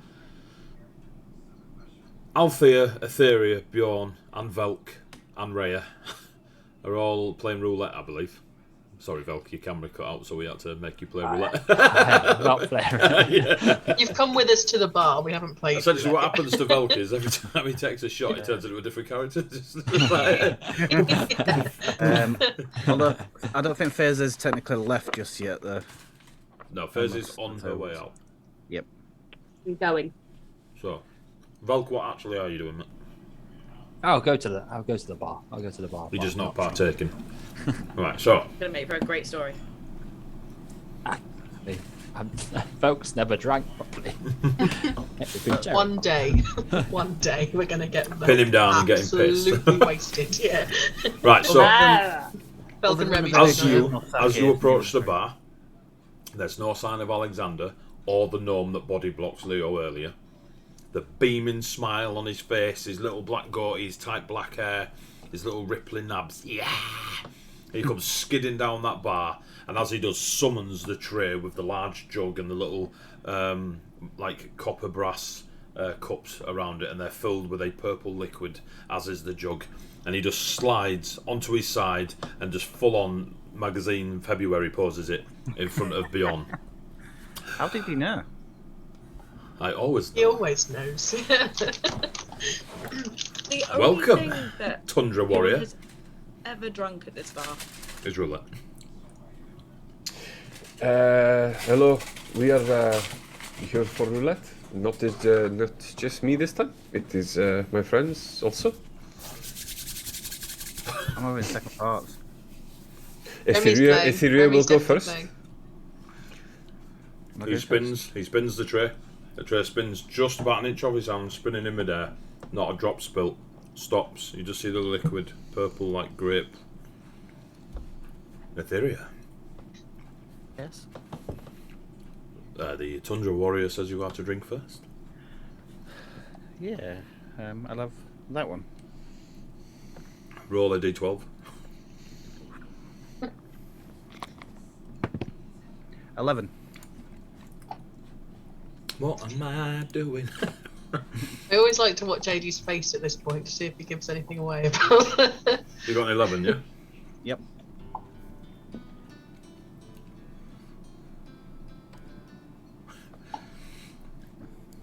Can Bjorn, Althea, Velk, and Rhea all give me a dexterity save?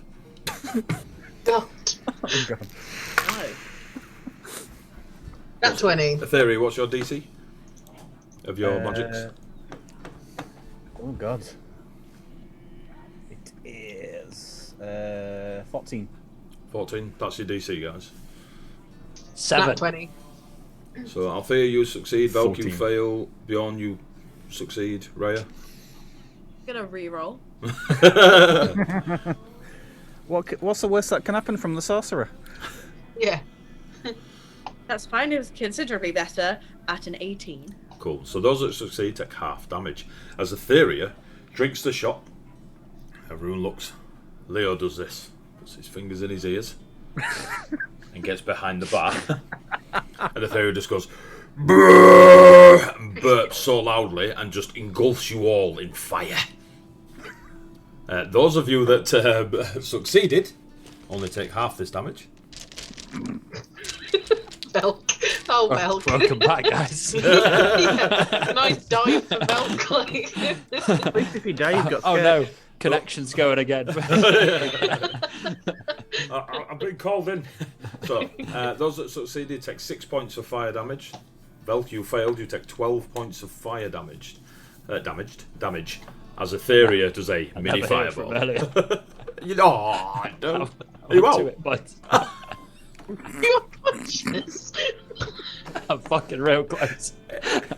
Are you out cold? No. All I'm right. up to Oh, it. you're on to it points. I thought you said you had to it points. We haven't rested, have we? You see Velk's moustache. Send it. Velk's moustache goes black full-on cartoon, smoking at the sides. Like the grey hair's now got soot in it. There's quite a lot of flesh burnt on Velk's face. The rest of them kind of like, oh shit. I feel like I'm still stood there just smiling. The only thing you can Scorched see, to shit. like his teeth, the book, the quill, and a couple of bits of his buckles are perfect condition. The rest of him burnt to shit. Like you're pretty sure if one of you give a hefty slap, Vel could fall over. Excuse me. Leo comes back over. Well done, warrior from the Blossom. Is it always like that? Only when you pick wrong. Okay, I'm going to stand at the other end of the bar for next people. Iria chose poorly. You see Leo just gesture to one of the goblins and they come pottering along the bar and they've got a large like cocoa mug full of a steaming pink liquid and he passes it to you. Yeah, drink that, lad. To Velk. Not to you, Theory. You've done your... You've done it. And as if by magic, the goblin dad turns up. It's gravy time. Thanks for the follow. Do you drink it, Velk? In fact, does it look like it's just cocoa in it? Like it No, it's look pink. like It's hot and pink. Oh, hot pink. Okay, yeah. Just like me. Just like Ethereum. I'll take a snip. Does it smell alcoholic? Like they're trying to stitch me up here, or like? Well, it doesn't look alcohol. Well, have you ever drunken hot pink liquid, Edward?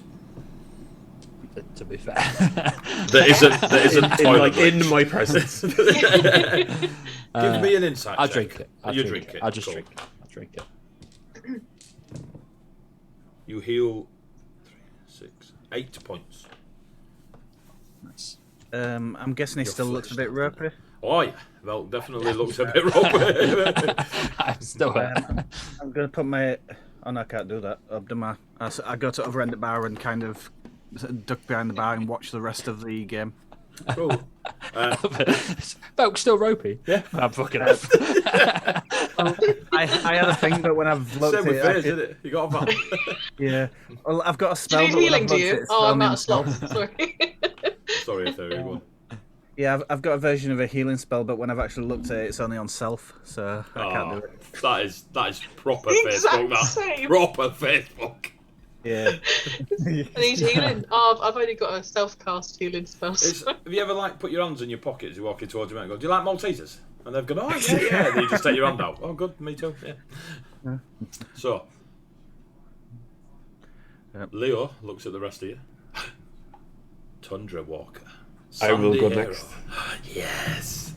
Leo comes closer, and it's as if by magic, the 12 cups are there again. How long's the bar? Spins. How long's the bar? 29 feet. So you're just in range of everything. That's like 6 ponchos just under. If you've got to work it out, you're ruining it. So, Bjorn, as you go and reach one of the purple liquid drinks, roll a d12. 12.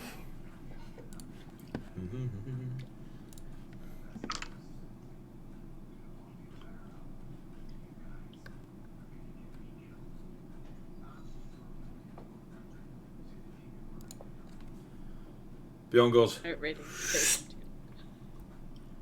looks around. And you look at Leo, and Leo goes, bye. And Bjorn, poof, disappears. You see Leo just shaking his head. Maybe I shouldn't have put that one in there. Leo, where's he gone? Who knows? Just not here. Should be back. If he doesn't die wherever he is, we'll be there. Don't worry about it. It's fine. It's fine. You there? He just nudges a goblin. Yeah. AD, where am I? I'll tell you in a sec. Okay. Leo, do you drink when you're making these? Don't be stupid. This one's just banished your friend. I'm not going to drink it. Do you drink other stuff while you're making these ones? Yeah, they're good. Not the. Shut up, you. Should have rolled a 12. No, it's not wise to drink concoctions that you don't know what's in them. Mine were alright, a bit spicy. Well, that's because you picked the one on the left. If you'd have picked the one on the right, you would have been banished. Or that one there. Hey, we'll find out, won't we? I don't know why Leo went a bit cockney there. Remy next. I'm gonna push him forwards. Remy's like, did you not just see what? Are we not worried about Beyond? No. Remy strides forward bravely. So, what? That's a lie. Remy, this is a lesson on labelling, or lack of. Or we could, Remy, at the same time, we could, pick one each. And... Leo's eyes light up. A double roulette. And he waves his hand over the tray with the drinks in there, and it goes from a purple to a clear. Every single liquid in the 12 cups is clear, but it looks clear spirits as a general rule. It looks glycerin-y. Glycerin-y? There you go. Google that word. Sticky, I think is the word. It looks like someone's melted a Fox's glacier mint. You know what I mean? I'd drink that. Yeah. Oh, that'd be mentholy as fuck. So, ready when you are. Remy and by thinks that, about picking one for Althea. Does he? Remy looks at Alfie. He's like, he's lying to you. Don't Althea listen. thinks about picking one for Remy. Don't you listen to him, Alfie. I will pick for you, Remy, and you can pick for me. That is a great idea. I don't want to pick. Roll 2 d12s, Alfie. First one's for you, second one's for Remy. Okay. 1, 2. And we'll get to you in a minute. Beyond. I've got a 6 and a 7. 6 is mine, 7 is Remy's. 6.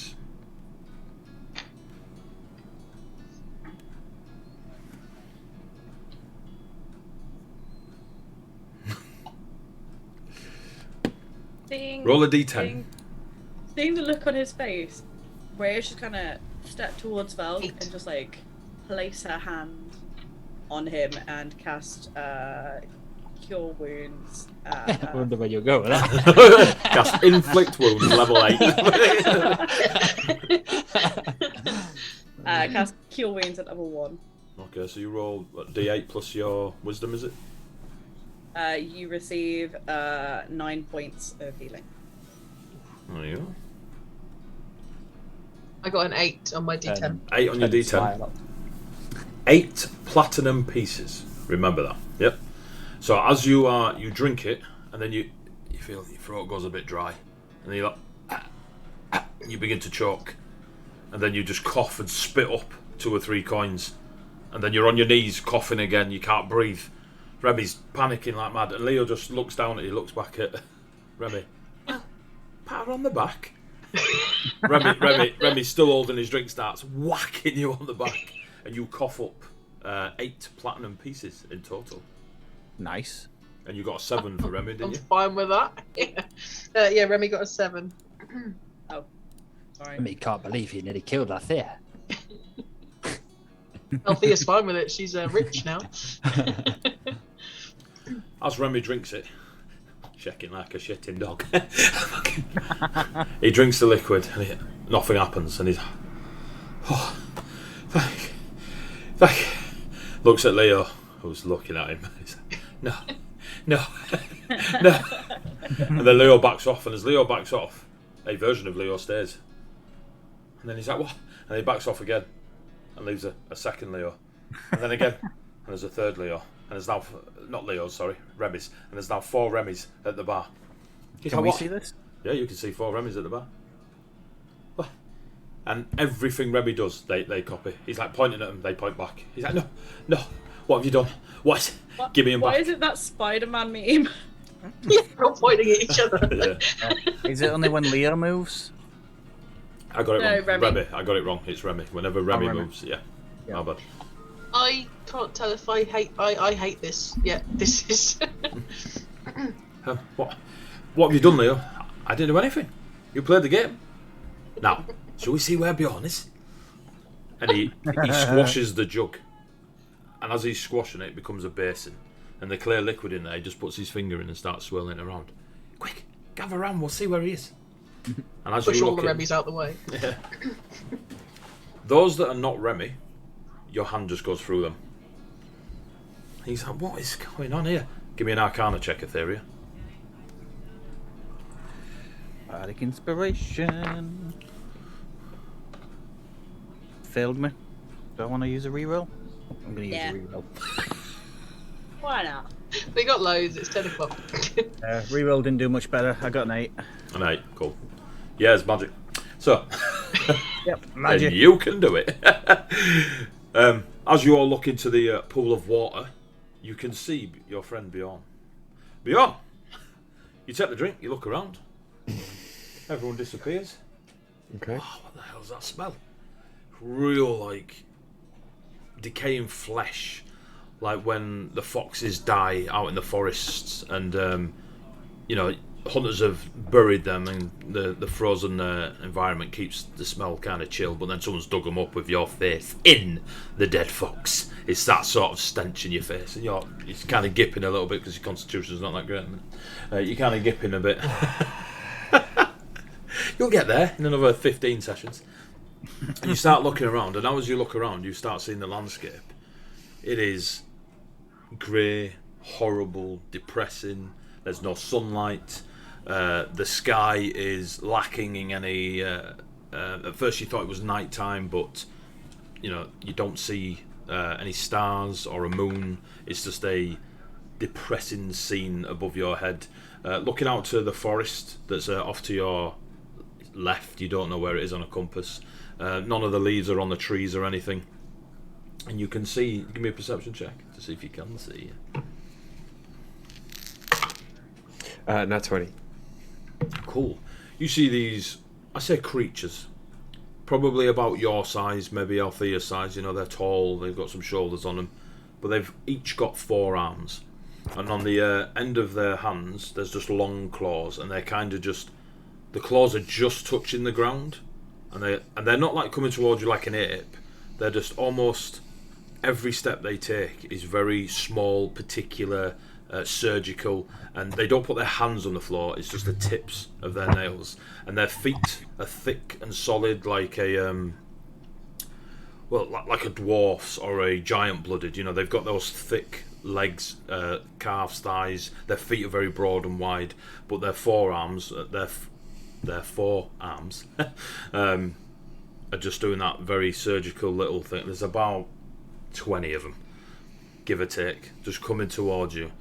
Their head features, they've just got a single like wavy line across their face. It looks like they pulled a like a morph suit on, and they've just got the mouth open, and as it opens, little strings of ink, oil, tar, something like just like when you eat something chewing it, just kids are just munching away. You don't see any eyes, no nose, no ears, just these black spherical heads with this weird like inky maw as it opens, and they just come tip tapping towards you.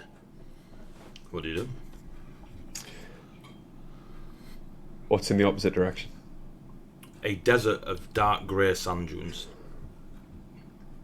Okay. I am going to back away slowly, brandishing my axe. Can I call my axe to me? Do you try? Yeah, instantly. It does not appear in your hand.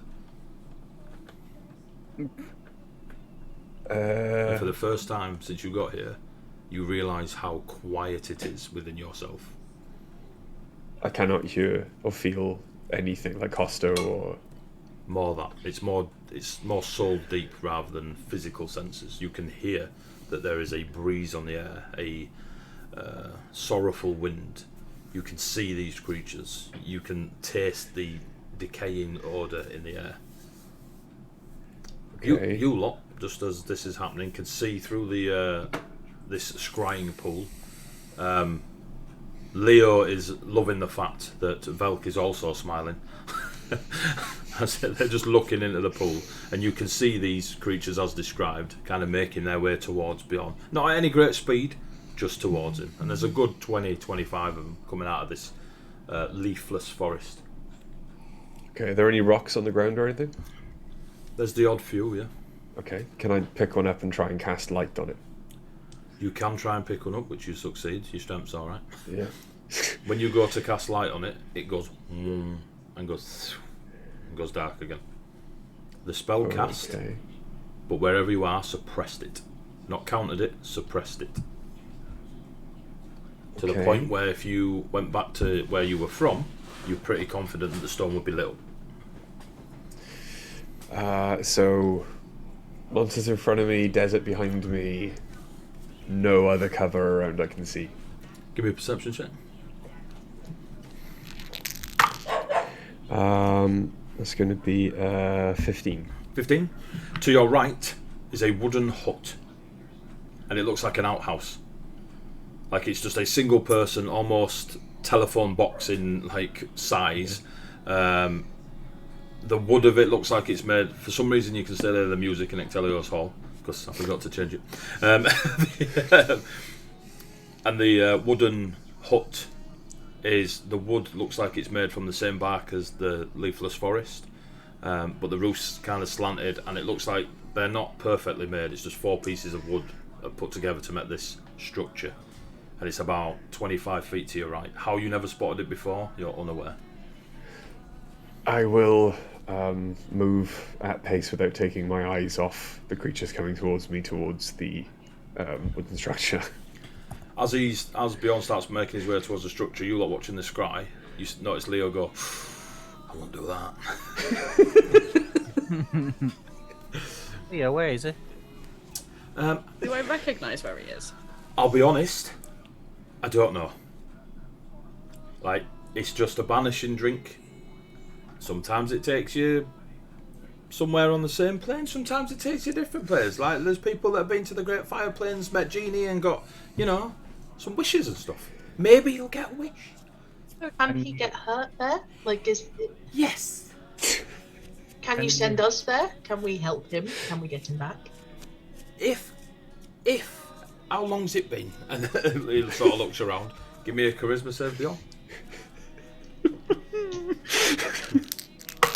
Not sure how many rerolls you've got left, because people have used them on nothing.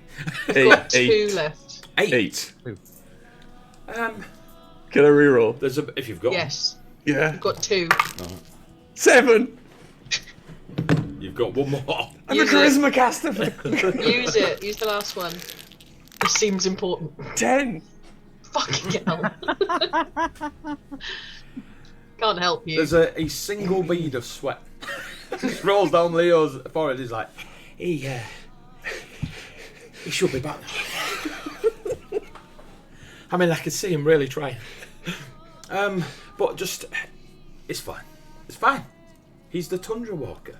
All he has to do is not die, and all will be well. Any of you lot playing Stride, by any chance? No? Alexander! Shouts it.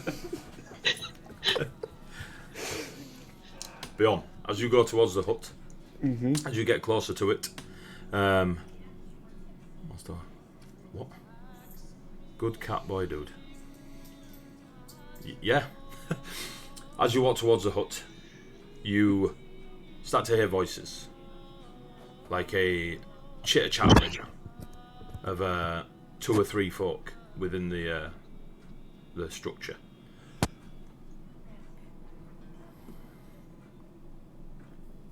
What do you do? Don't look big enough to hold 2 or 3 folk. I knock on the door. Hello, is there anybody home? Yes.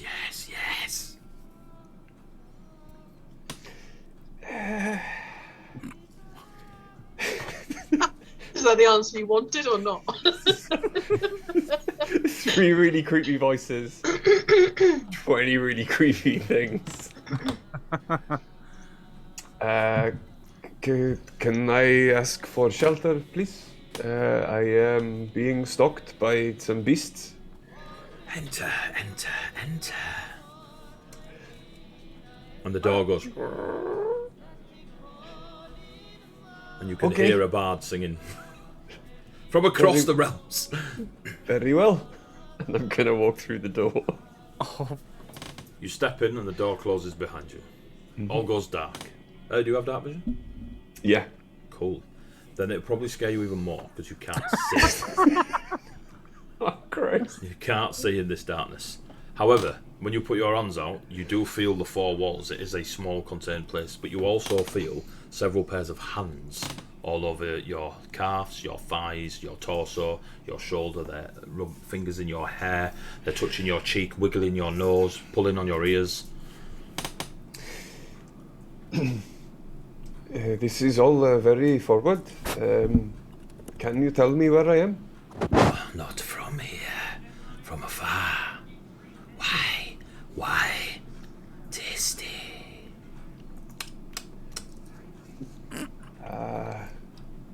That is not an answer. I am from Buxy Bay. Well, originally from Vaconia, but from Buxy Bay more recently. Who are you? Just silence.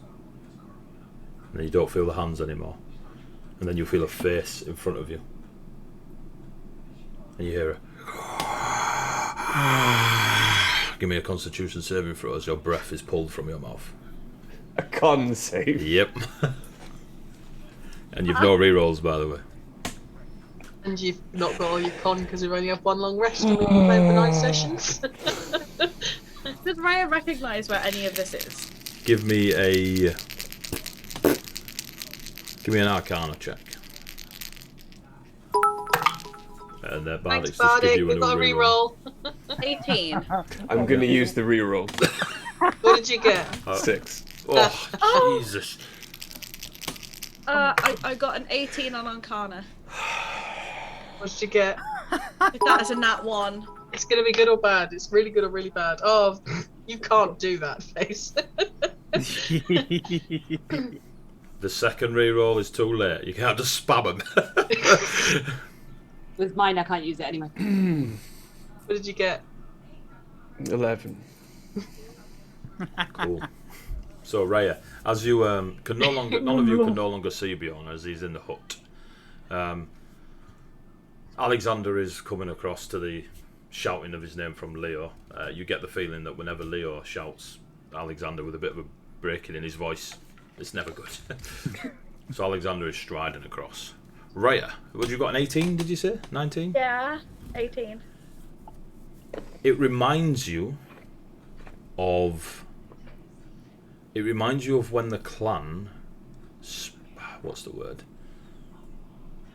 When the elders of your tribe, as it were, in the forest, when they speak of the old times and the birthplace of the Unseelie, they speak of a place lacking in colour and such.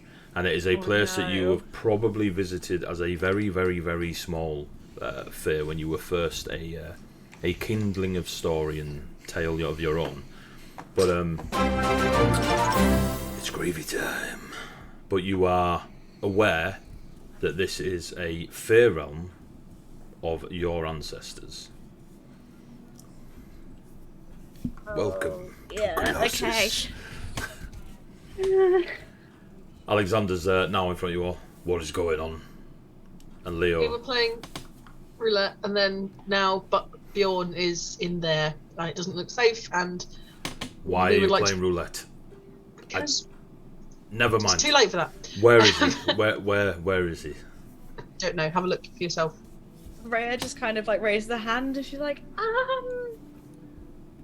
a place where he's most likely gonna die, because that's where we're from, and just kind of references to herself. Just looks into the water. Do any of you know Odysseus?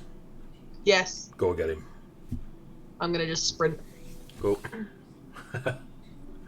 You see Althea just bolt out the out the guild hall, and you can see Alexander looking into this scrying thing at the moment and be like,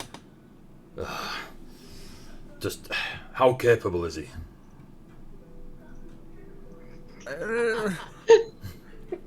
He's a strong constitution, though. Yes. He's been ill. It's a long story, but he's been poorly. Are any of you related? Like found family? So no. Are any of you of? We need Odysseus. Did he go into the hut? Yeah. The eyeballs, Leo. Leo's kind of just like barefoot, kicking nothing on top of the bar, like just looking down a little bit. He picked the drink and just put it on the tray. There. Well, yeah, it's roulette. Like, you can't not. But banishment to another plane where they're mostly likely gonna die. Yeah, but what? He could have gone to the is plane bad of, bartending. of unicorns and marshmallows. Or he could be in the plane of the unseelie, which means that he's gonna fucking die. I mean, that is also a possibility. But it's roulette. That's what. I mean, I cannot take you seriously with that Snapchat on. I am actually arguing with a cartoon. Fuck's sake. Look, it's roulette. It's supposed to be dangerous. You didn't say anything when Etheria set everybody on fire. Well played, Etheria. Well played. So anyway, anyone else? And Leo just walks down the bar to serve somebody at the other end of the bar. Beyond. While they're all resolving the issue back in the material realm. Resolving. By just putting up signs going, he's gonna die. Collection for Bjorn's funeral. And you feel your breath being pulled from you. And you try to resist against it, but that demonic fever that you contracted on the ship, we'll call it demonic fever, you know what I mean, being a sailor. It's not helping in this situation. And as your breath, you feel more than your breath being pulled. It is something deeper, more connected to you. And give me a death saving throw, please. I'm sorry. I thought you said a death saving throw. Oh, I'm still going. Sorry. Is that not? It's the accent. Roll to see if you don't die. Right. Okay.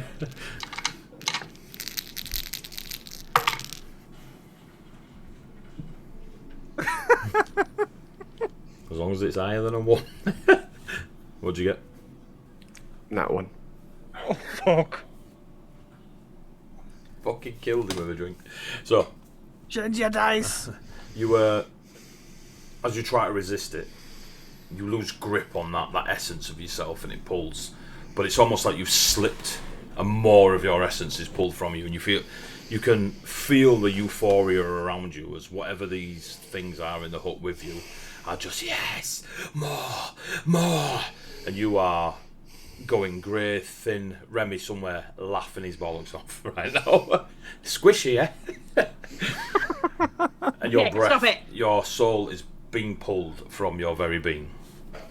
And you drop to your knees, and now you feel the hands on your shoulder and your torso again, and this face is so close, maybe an inch away. You just feel that vacuum of your soul being pulled. Althea, boom, boom, boom, boom. You're sprinting away. You get all the way down to Odysseus. I will say, when you lot were watching, it looked like Bjorn was walking through thick mud, even though there was no mud. You get down to Odysseus' house. It's 3:00 at night. Just banging on the door. Yep, banging, shouting. A moment passes. Odysseus opens the door. A long... gets attacked by a dog. A long black night robe on.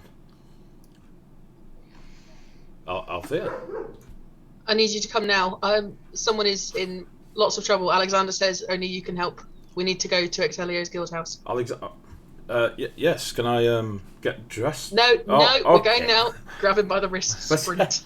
Woo! If you Good could job, do it's any, Satoria. Wizard stuff to get us there quicker. Like.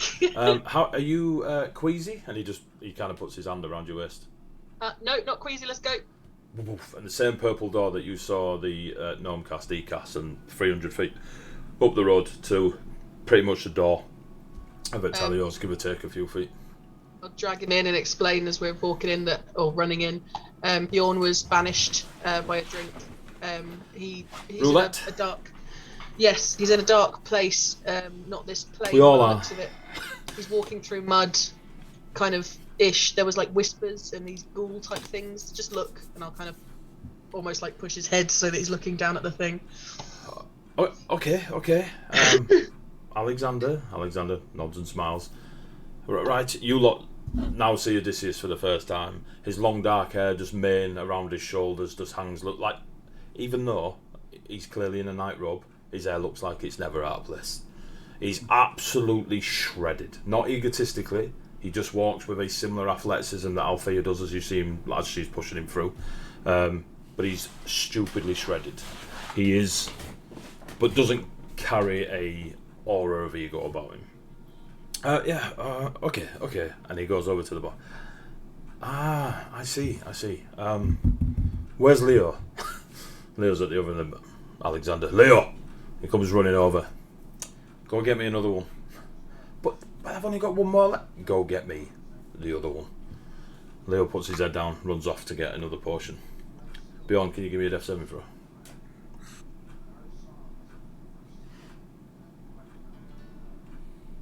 What if I just say no? I don't think that's going to work as well for you as if you rolled. Not 20! Not 20! It's like a roll too late. Cool. But... 20! So, you succeed, but you're still semi-conscious, still hung in their embrace. But your death saving throws reset. But you're still dying, as it were, in quotes. Yep. Okay. So, a moment you lot have no eye. You've no eyes on Bjorn. You just know he's in this hut, and you're just staring at a image. What you do notice is this creatures walking on their forearms and their pincers are now surrounding the hut, and they're just kind of stood about 5 feet from it, just surrounding it. Leo comes running back up the bar, and he's not carrying magically a small cup. He's holding it, and he's running along the bar, and he's trying not to spill any drops. And he gets to Odysseus. Here, this is this is all I've got. This is my last one. Right, gives it here. Who's closest to him? Odysseus, can you take me? Drink this. Damn it. Cool. As you drink that, Odysseus grabs you. 2 or 3 seconds pass, and Odysseus and Etheria poof, disappear. And you see them appear maybe 20 feet from these creatures. And Odysseus immediately is looking around the place. Etheria, give me a charisma saving throw. Charisma save would be a 23. Okay. Any magic you cast until you leave this place, until I tell you otherwise, double the effect. Whether it be time, damage dice, area effect, etc. Yep. You feel very connected to this place, but in an alien sort of way. It is not where you pull your magic from, but it is manipulating your bloodline, as it were. Yep. Odysseus strides forward and does this. He puts his hand to his hip. He's just in a nightrobe. Puts his hand to his hip and unsheaths a sword you don't see, and a golden blade appears in his hand. Very similar style to Althea's, like a elongated gladius, as it were. Quick. Don't stop. Straight line towards the hut. As you go forwards, you plough into these creatures. He goes in swinging. You lucky shit.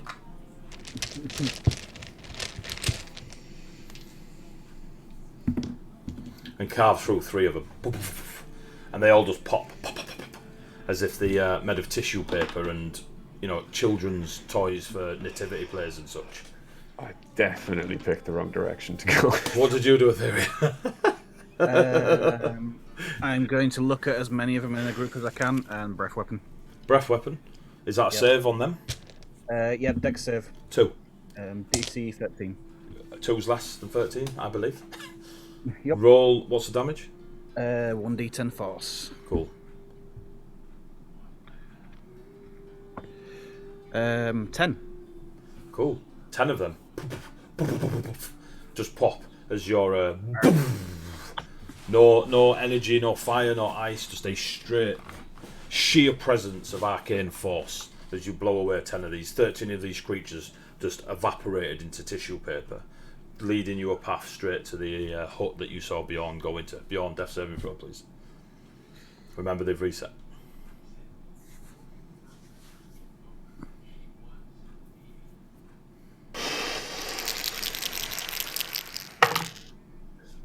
Natural 20. Cool. You remain dying, but they're reset.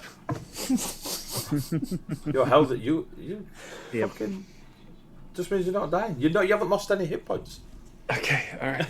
So, you get to the hut, and Odysseus just says to you, break the thing, and just starts smashing into the wood, and it resists as if you're hitting armour. What do you do to attempt to break it? Bjorn, give me a perception check with disadvantage.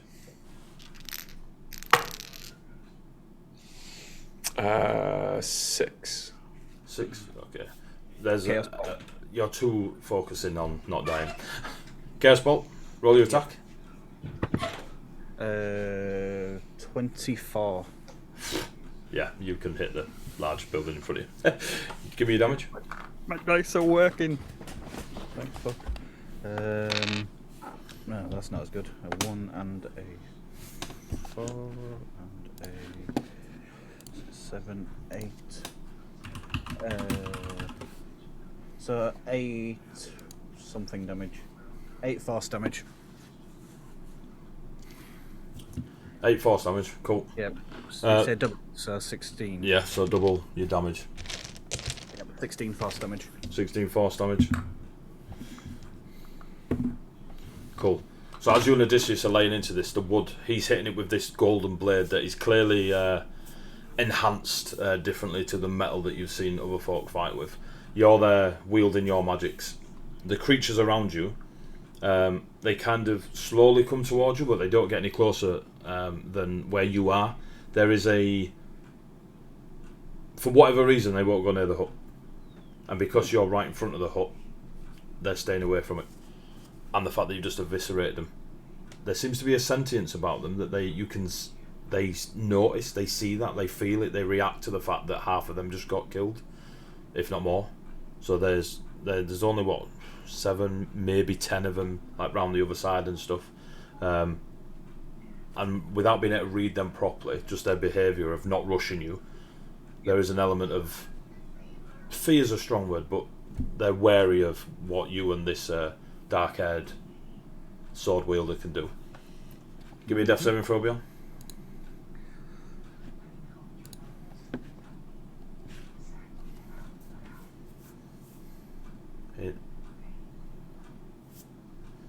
Sorry, 16. 16? Cool. You are now kind of pulling yourself to your feet, like you're fighting back against it, and you can feel the warmth of your soul when Costo's with you, but there's still a disconnect, and you can hear like someone kicking block out or something heavy. If you give me an intelligence check. Okay. I rolled an 8, so 7. That does explain a lot. Yeah, cool. Right. One more round from yourselves, Etheria. Oh, cool. That's good. Chaos Bolt. That's a 20. Unnatural. Cool. Do your damage. Yep.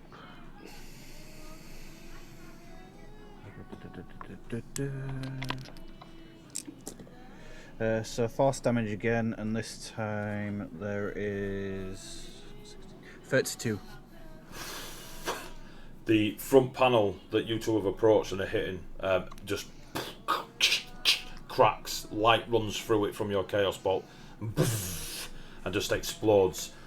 Shards of wood fly in all directions. These creatures kind of shy away from it. The thing you notice is there are 3 entities within the now like U-shaped wall that as soon as that breaks, even the dark, gloomy grey that you're all stood in seems to be too bright for them.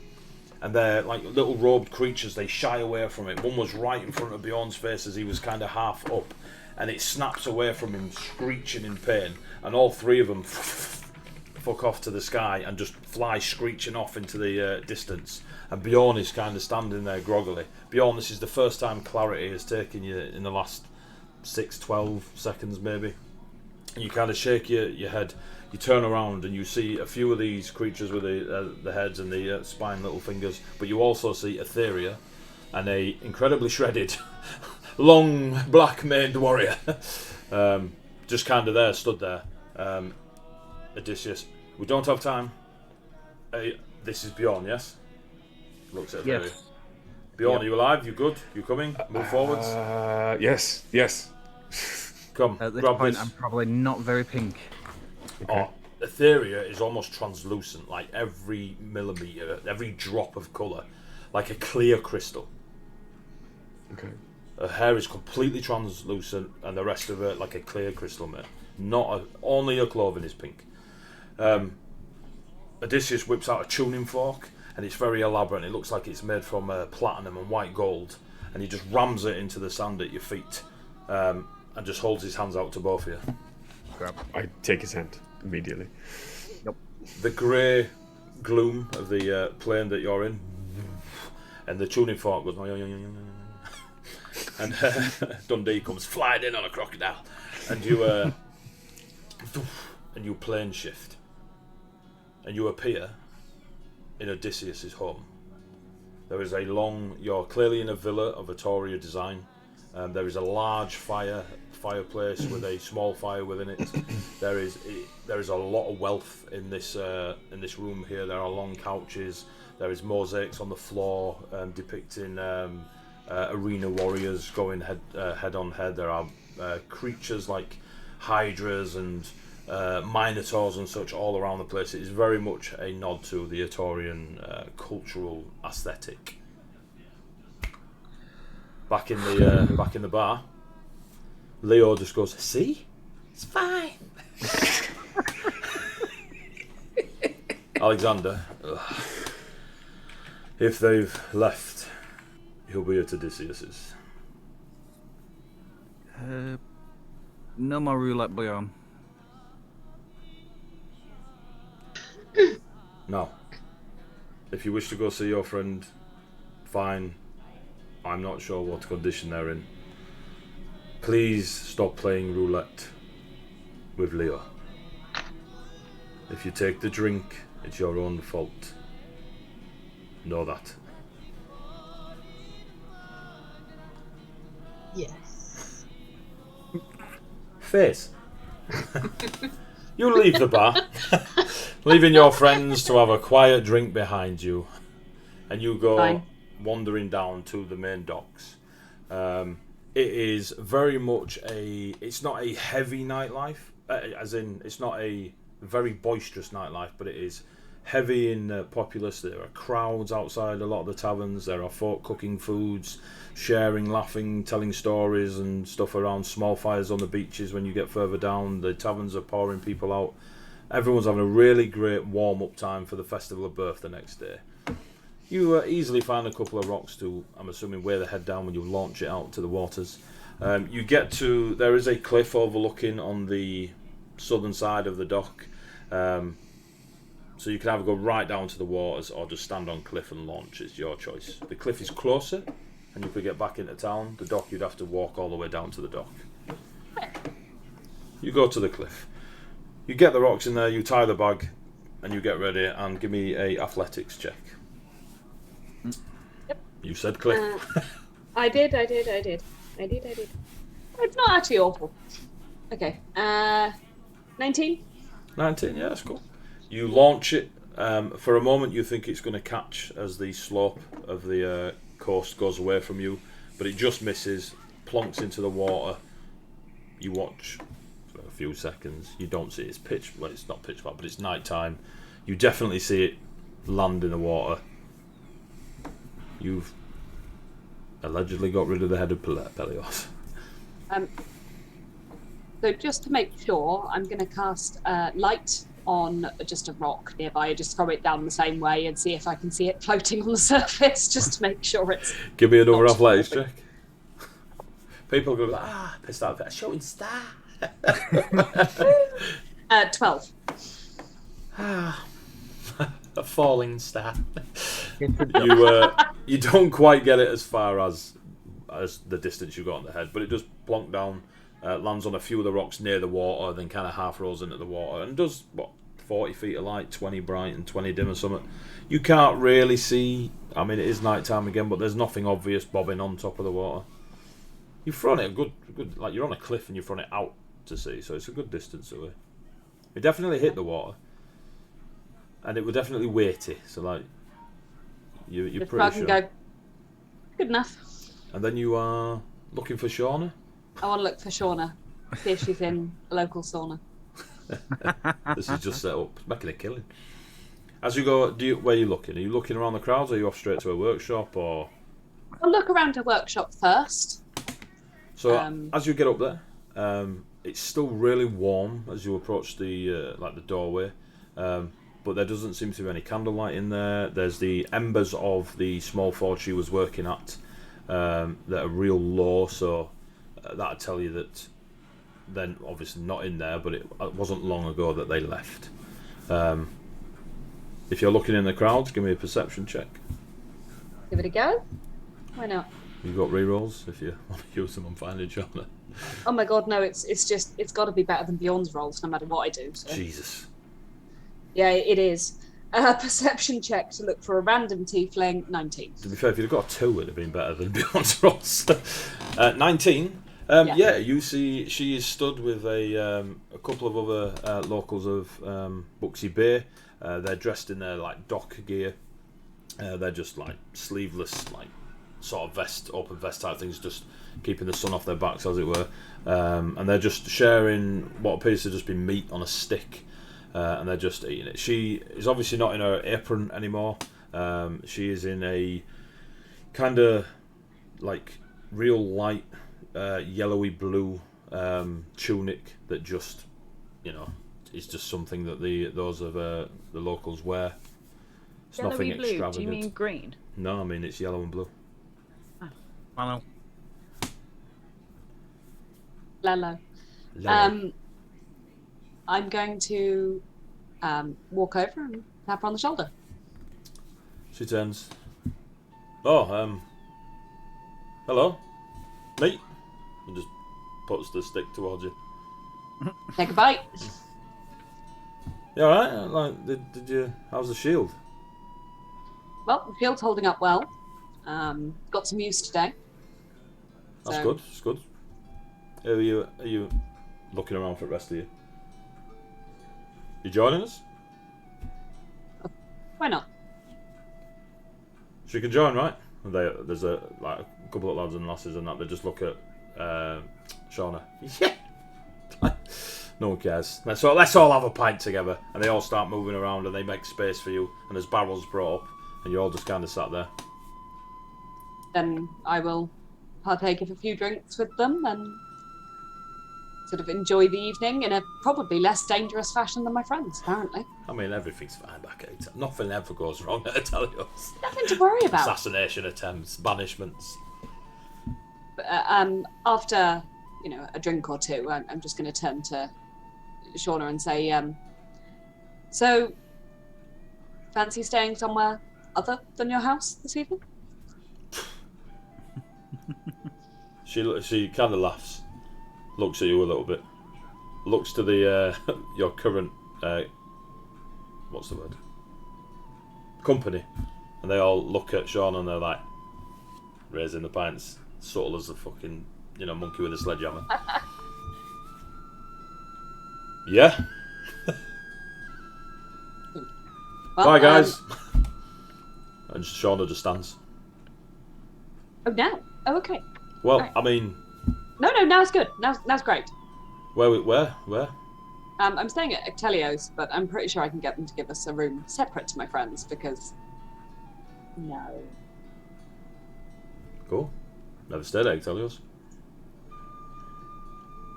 Well, what sort of bedroom would you like? One with you in it. Well, that's pretty much a given. Then I'm easy. In case. I just points at the company. Leave it. I don't think that they will. They fear her forearms. Why? And yeah, I'll just lead her off towards Ectelio's. Cool. She puts her arm out, I'll take it in a very gracious fashion. and off you plod back to Ectelios. As the weirdest couple walking through Buxy Bay at that moment. I mean, you're the weirder one if it helps. So, as you get back to Ectelios, you walk in. You lot see Shauna and Faze linked in, walk into Ectelios. You don't see Bjorn. His face, I'm sorry. You don't see. We need to get that. You don't see Bjorn or Etheria, and you lot. But you do see. Oh no, you don't, because he went off with them. So yeah, you don't see Bjorn or Etheria. Up here? Oh, you guys. Where's Bjorn and Etheria? It's a Leo. lot. Leo goes. Leo just raises his tray. Roulette. Shut up. No! Okay, why are we all very against roulette now? What happened? Just Shauna? don't play roulette. Apparently We'll we be don't back play in a roulette. minute. And I'm going to walk to Odysseus. Althea walks past. The shield. Scratches now. Just going to tap it on my back. Say, yeah, thank you. So upstairs, drink like. I wouldn't recommend the roulette. Leo, I would like a separate bedroom to my friends this evening. And then Leo looks at you both, and you can see the abacus going left and right. Certainly. I hand him a copper. Jumps off the bar. Yes. Jumps off the bar, takes the copper, gives you a smile.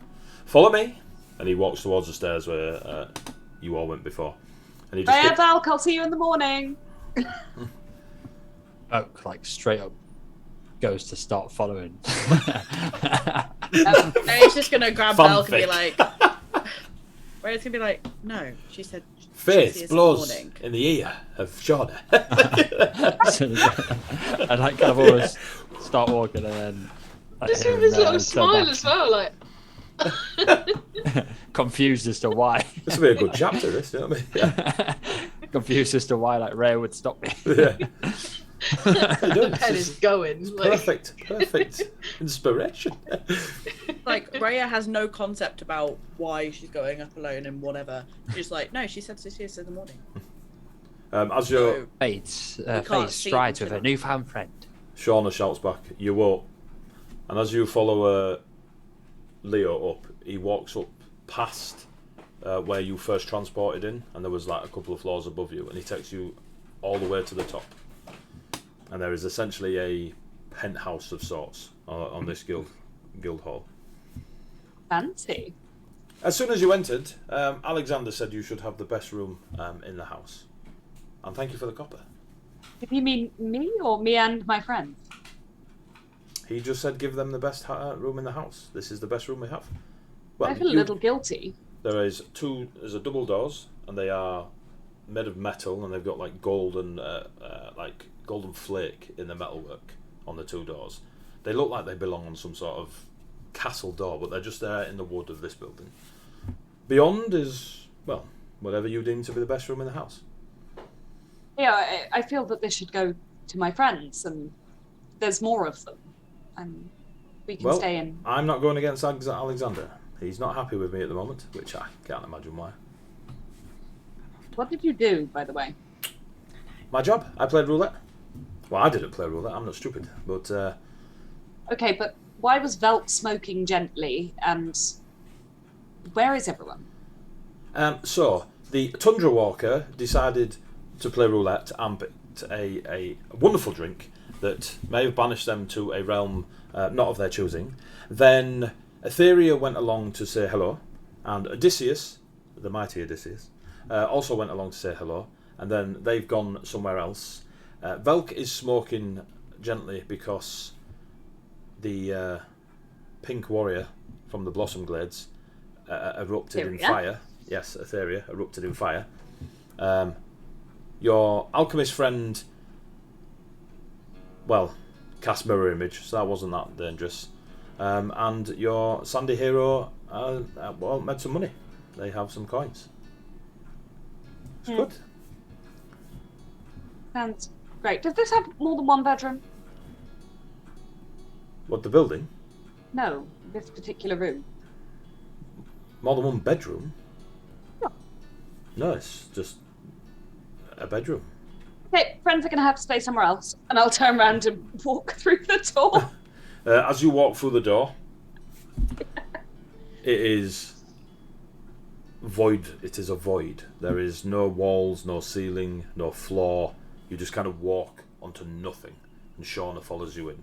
You just turn and you see Ectelio's guild hall, and you see Leo there with 2 ropes hanging from the door handles. Enjoy!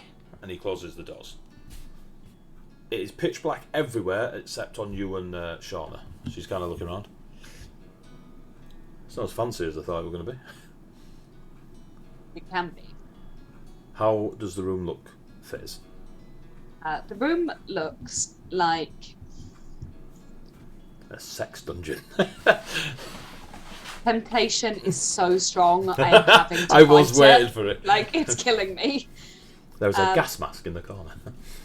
No, I think I'd turn it into sort of like a Ravenholm-based sort of castle bedroom. Big roaring fire, big 4-poster bed with the sort of velvet. The full-on gothic.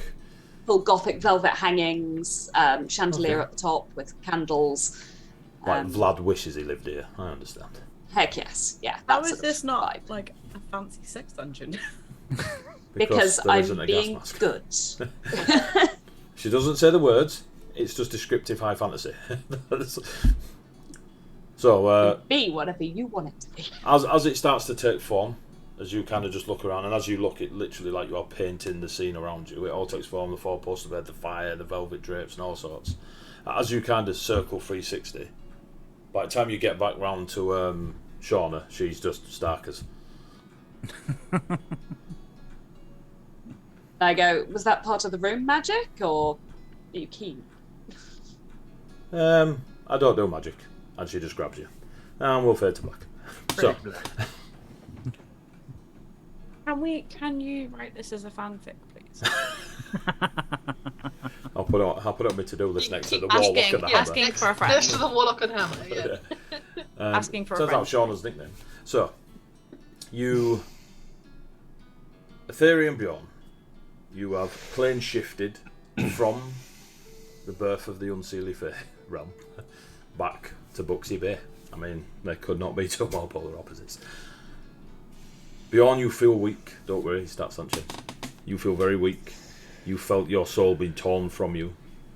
Etheria colour is returning very slowly, almost like ink floating through water, returning to the tips of the crystal of their hair and stuff like this.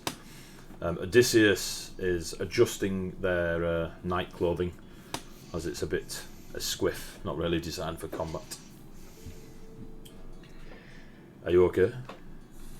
I am much better in these surroundings than I was in my previous ones. Thank you, whoever you are.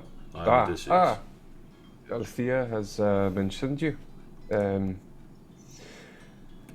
We apologize for intruding on your time. It's a good job I did. It is. Thank you for saving my life. I owe you a debt. Why did you try to throw it away? Just curiosity. I have fared better in my previous rounds of roulette. I do not think I will play again. It is very dangerous. There is no responsibility from Leonidas. No, I do not think I will play again. I don't believe you. I am very tired. Do you need somewhere to rest your head? I believe we already have somewhere in the Guild of Callio, but thank you for the offer. I would like to sit a moment as I'm watching the colour coming back into my hands and stuff. Very well.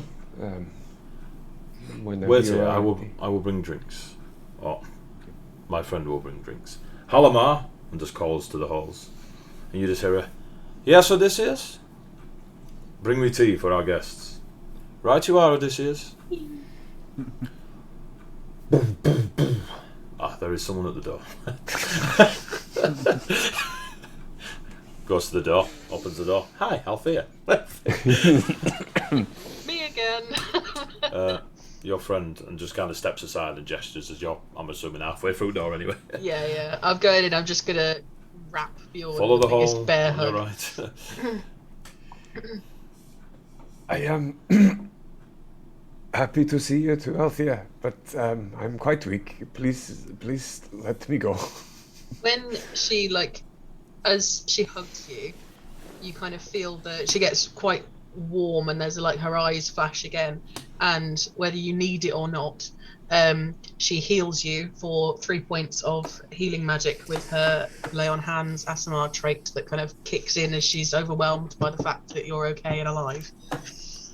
So you get 3 Regardless of regaining hit points, it is rejuvenating. You do feel that passion run through you and kind of give you a little bit like drinking a Red Bull.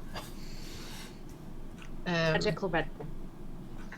That and is. then go on. So that is possibly the best hug I've ever had. I feel better, thank you. I'm just glad that you're alive. I think there is much more about you, as I have said, than you have previously thought. Possibly, but it doesn't matter at the moment. I'm, like I say, glad that all of you are alive. And I'm going to go over and give Etheria a hug as well and say that was very brave. You volunteered very quickly, and I'm very proud of you. Do we do? I owe you twice, Etheria. Nah. You saved me from drowning or death on our journey to meet everyone else, and now you have jumped into the jaws of my stupidity and helped drag me back out. It's all good. Just don't drink that again. It's Odysseus we need to thank, and I sincerely thank you, Odysseus. You can thank me by reimbursing me for my tuning fork. How much do they... 250 gold. I don't have it now. I jest. It was a favour for Alexander. Alexander owes me 250 gold. We already owe him quite a bit. We're doing... yeah, we might not get paid for this job. A moment, and just turns, and Halamar walks into the room, and you three see the half-elf that Remy has been hanging out with.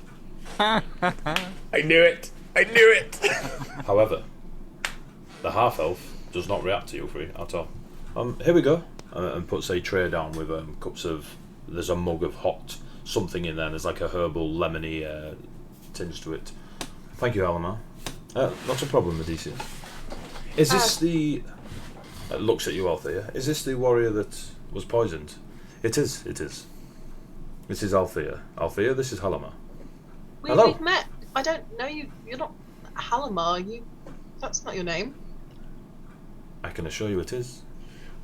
No, you are Remy's friend from Ectelios. You have drunk. We jested together We've met about multiple Remy. times. We really haven't. You have a twin? I do. Is he an alchemist? Not that I would call an alchemist, no. Is he in Boxy Bay? I would assume so. I'd be here for the festival. So we have met your twin brother. Sorry, apologies. Yes, not we a have worry. met your twin brother. Thank you for the tea. It's fine. There are small properties in it. It will not necessarily close wounds, but you'll feel as if you've rested for a short while. I'm gonna neck it. All of them. Just give me a beer. Just fucking give me a beer. Have you had a chance to look at that poison, the poison dart? Well, it was only a couple of hours ago, so I've not really had the time, but I do plan to spend the evening on it. Okay, no worries. I am very aware of it. It's been forever gone, and well, yes, it's very potent. It's quite impressive that you're here. That's what I said. Same voice.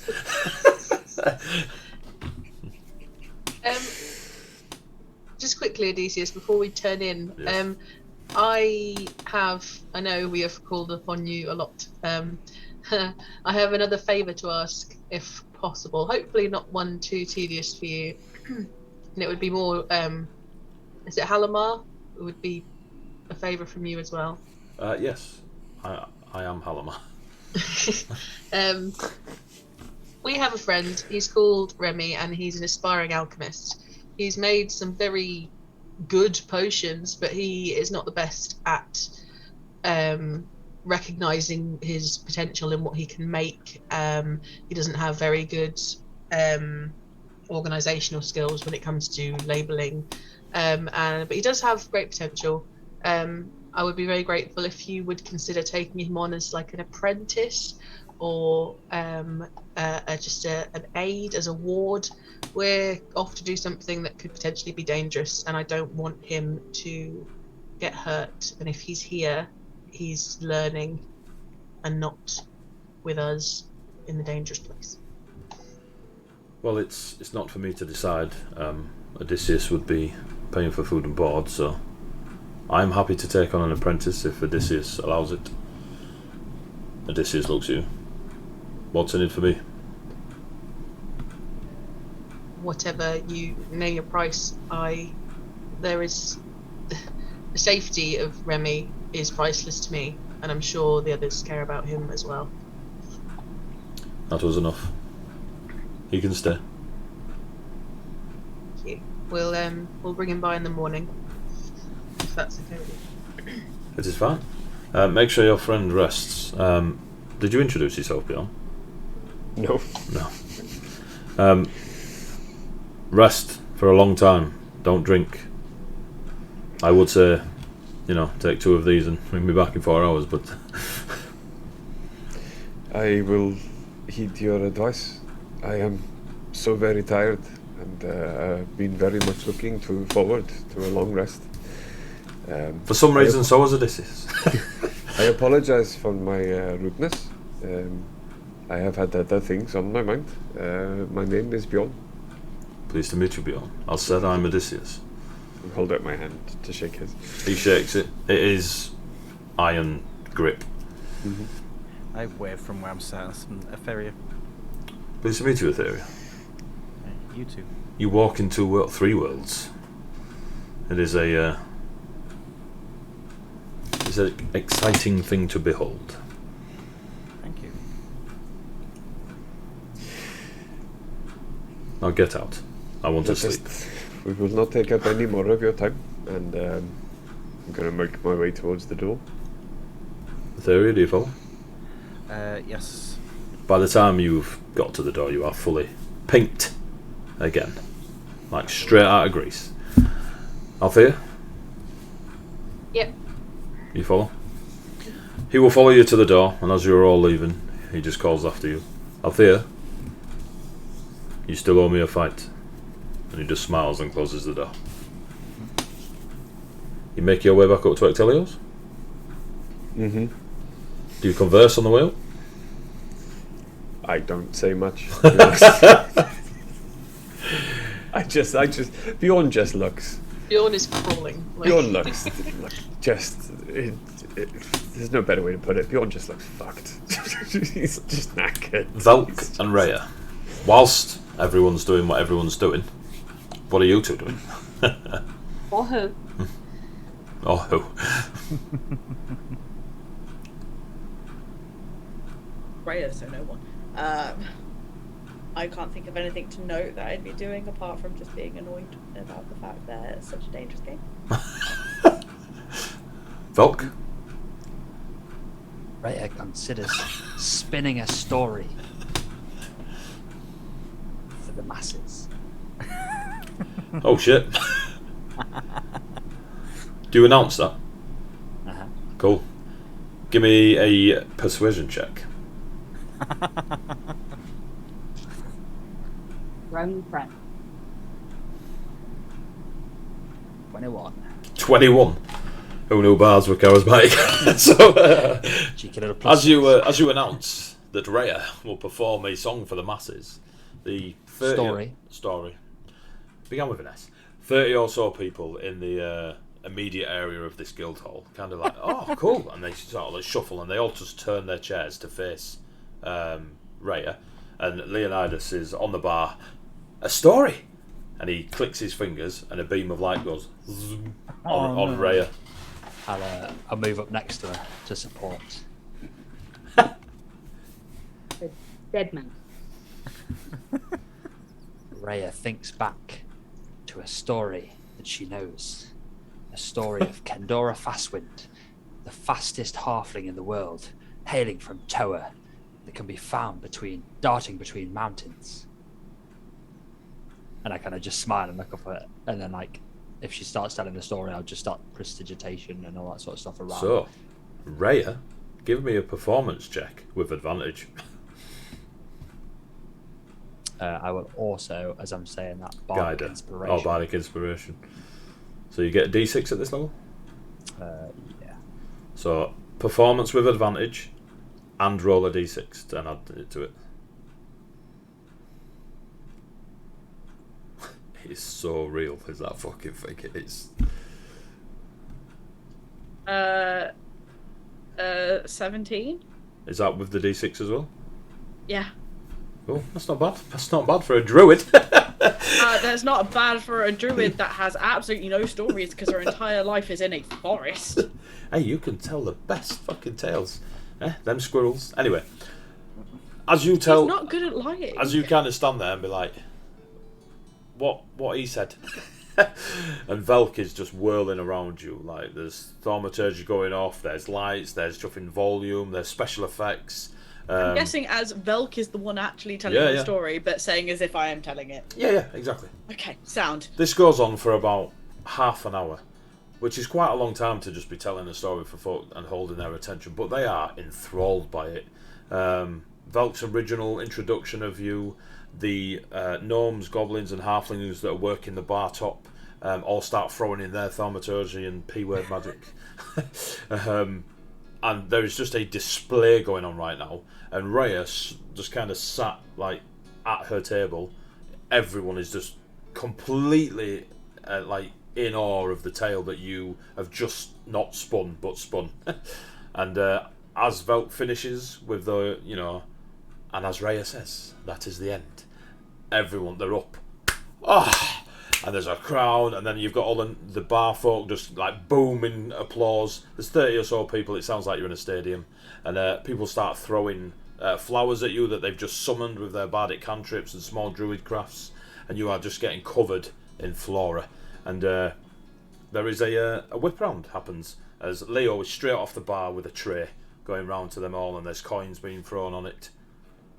And it comes up to you, and Leo is like, "For your wonderful tale, Dark Queen of the Forest," and he puts the tray in front of you, and there's some silver, one platinum, and a few gold. Go on, Bob. I lean in as he says that, and I'm like, the Wicked Witch, somewhat on a path to redemption after a healing spell, looks at the plate before her and the gold that has been amassed. Rhea just kind of shuffles forward and just kind of whispers to and goes, "What is a halfling?" Are you asking that of Velk or Leo? Velk. Velk. Because Velk just spun this wonderful tale that I have spun but not spun. And because Rhea has very little concept of what things are apart from what they look like, and go, that thing looks different from the other things, but has no concept of like what the word is. You're whispering it, you're not saying it out loud? Yeah, I'm gonna whisper it. Okay, cool. Leo's making his way back to the bar after dropping the tray now. Leo is a halfling. So I'm literally, as Rhea is saying that, I'm like looking at her, looking at the halfling, looking at her, looking at Leo. I love all the one time Velk stumped is like, "Are you fucking mad?" And then I'm like, Rhea watches as the halfling Leo makes his way back to the bar. As to which at that point her eyes kind of go like bright blue in realization, goes, "Oh, okay." And just nods and smiles, and then just kind of slides the plate towards Velk. On the plate, Velk, there's not much on there. There's 12 silver pieces, 7 gold, 1 platinum. 12 silver, 7 gold, 1. And she like holds up. I'm just like, just push it kind of gently back. So you both don't do money, and you're both like, no, you have it. No, you have it. Whilst, if it's looking like she absolutely went back down, I'll take the money. yeah, Rhea's like, you might as well have just put Lego in front of her. Like, just like, cool. Yeah. Capitalism who? As you do that, Althea, Etheria, and Bjorn enter the guild house. Hi, everybody. What did we miss? FaZe is busy, says Remy. With who? I have no idea, but she's got arms on her like a. She's, yeah. The blacksmith. Nice. Could definitely be, yeah. Nice. Right. Do we have a room? You do. Leo calls across to you. I am not talking to you. Okay, but you're not dead. Roulette. The answer's no, Bjorn. I'm gonna half threateningly, half because I'm testing to see whether I can do it. Now I'm back on the material plane. As he says roulette, I will summon the axe to my hand. It kind does of pointed at immediately him. come to your hand. And with that, a rushing feeling of your connection to Costa. I like seeing these lot come in. Like I'll probably still be kind of putting the money into the at the back. You do notice there's a shitload of flowers around Velk and Rhea. And I'll put the money back onto the plate and then like hold it up just in front of Bjorn and be like, Rhea gestures to Bjorn, looking at the earnings that she made. And then I'll hold up the plate. This is yours, Rhea? You have earned it? No. Velk told a story that I told a story that I didn't tell a story, but he still told a story, and then they gave coins I'm sure you told and her. flowers, and she kind of just drew crafts another flower and like handed it to Bjorn. I'm sure you told a very fine story, Rhea, with Velk's help. I will put it with the rest of your money, and I take out the pouch that Rhea has, and I'll put that in there and just pull the drawstrings back and put it away. I'm keeping all of Rhea's money to one side. How much was it? Sorry? 12 silver, 7 gold, 1 black. 12, 7, 1. Cool. And you put it in the sack that just holds the 6 and 1, yeah? No, different sack, because Different I've sack. got Rhea's original Okay. coin. So, yeah. So this bedroom? Oh, please. It is the one you had before. That's a different one to FaZe, right? FaZe is in the best room in the house. That's good. Do I need a coin? Alexander says no. Thank you. I'm gonna just tromp upstairs and straight into the room. As the first person in, what does the room look like? Same V design? Yep, same V design. 1, 2, 3, 4, 5. You gonna get enough beds this time? Yeah, 6 beds.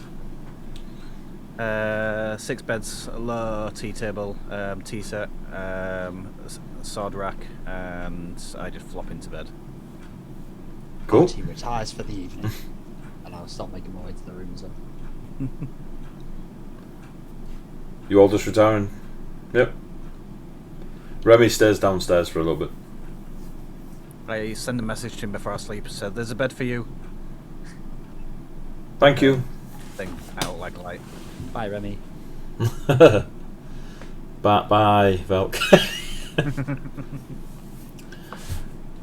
Before I go up, when Remy said he's staying down, I'm just going to let him know. So I spoke to DCS. He said it's fine. Your friend, it's his brother that is going to be training you. He has a twin. Fucking hell. As your eyes and the forked tongue comes out. Yeah. No. There's 2 of them now, dickhead.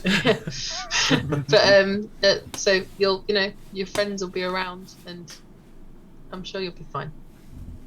Yeah, I'll be fine. And you'll be fine. Yeah, I'll be fine. You'll be fine. I'm just gonna not play roulette. I'm just gonna have another drink, see if there's anyone else performing, and then I'll be up. Okay. Good night, Alfie. Good night.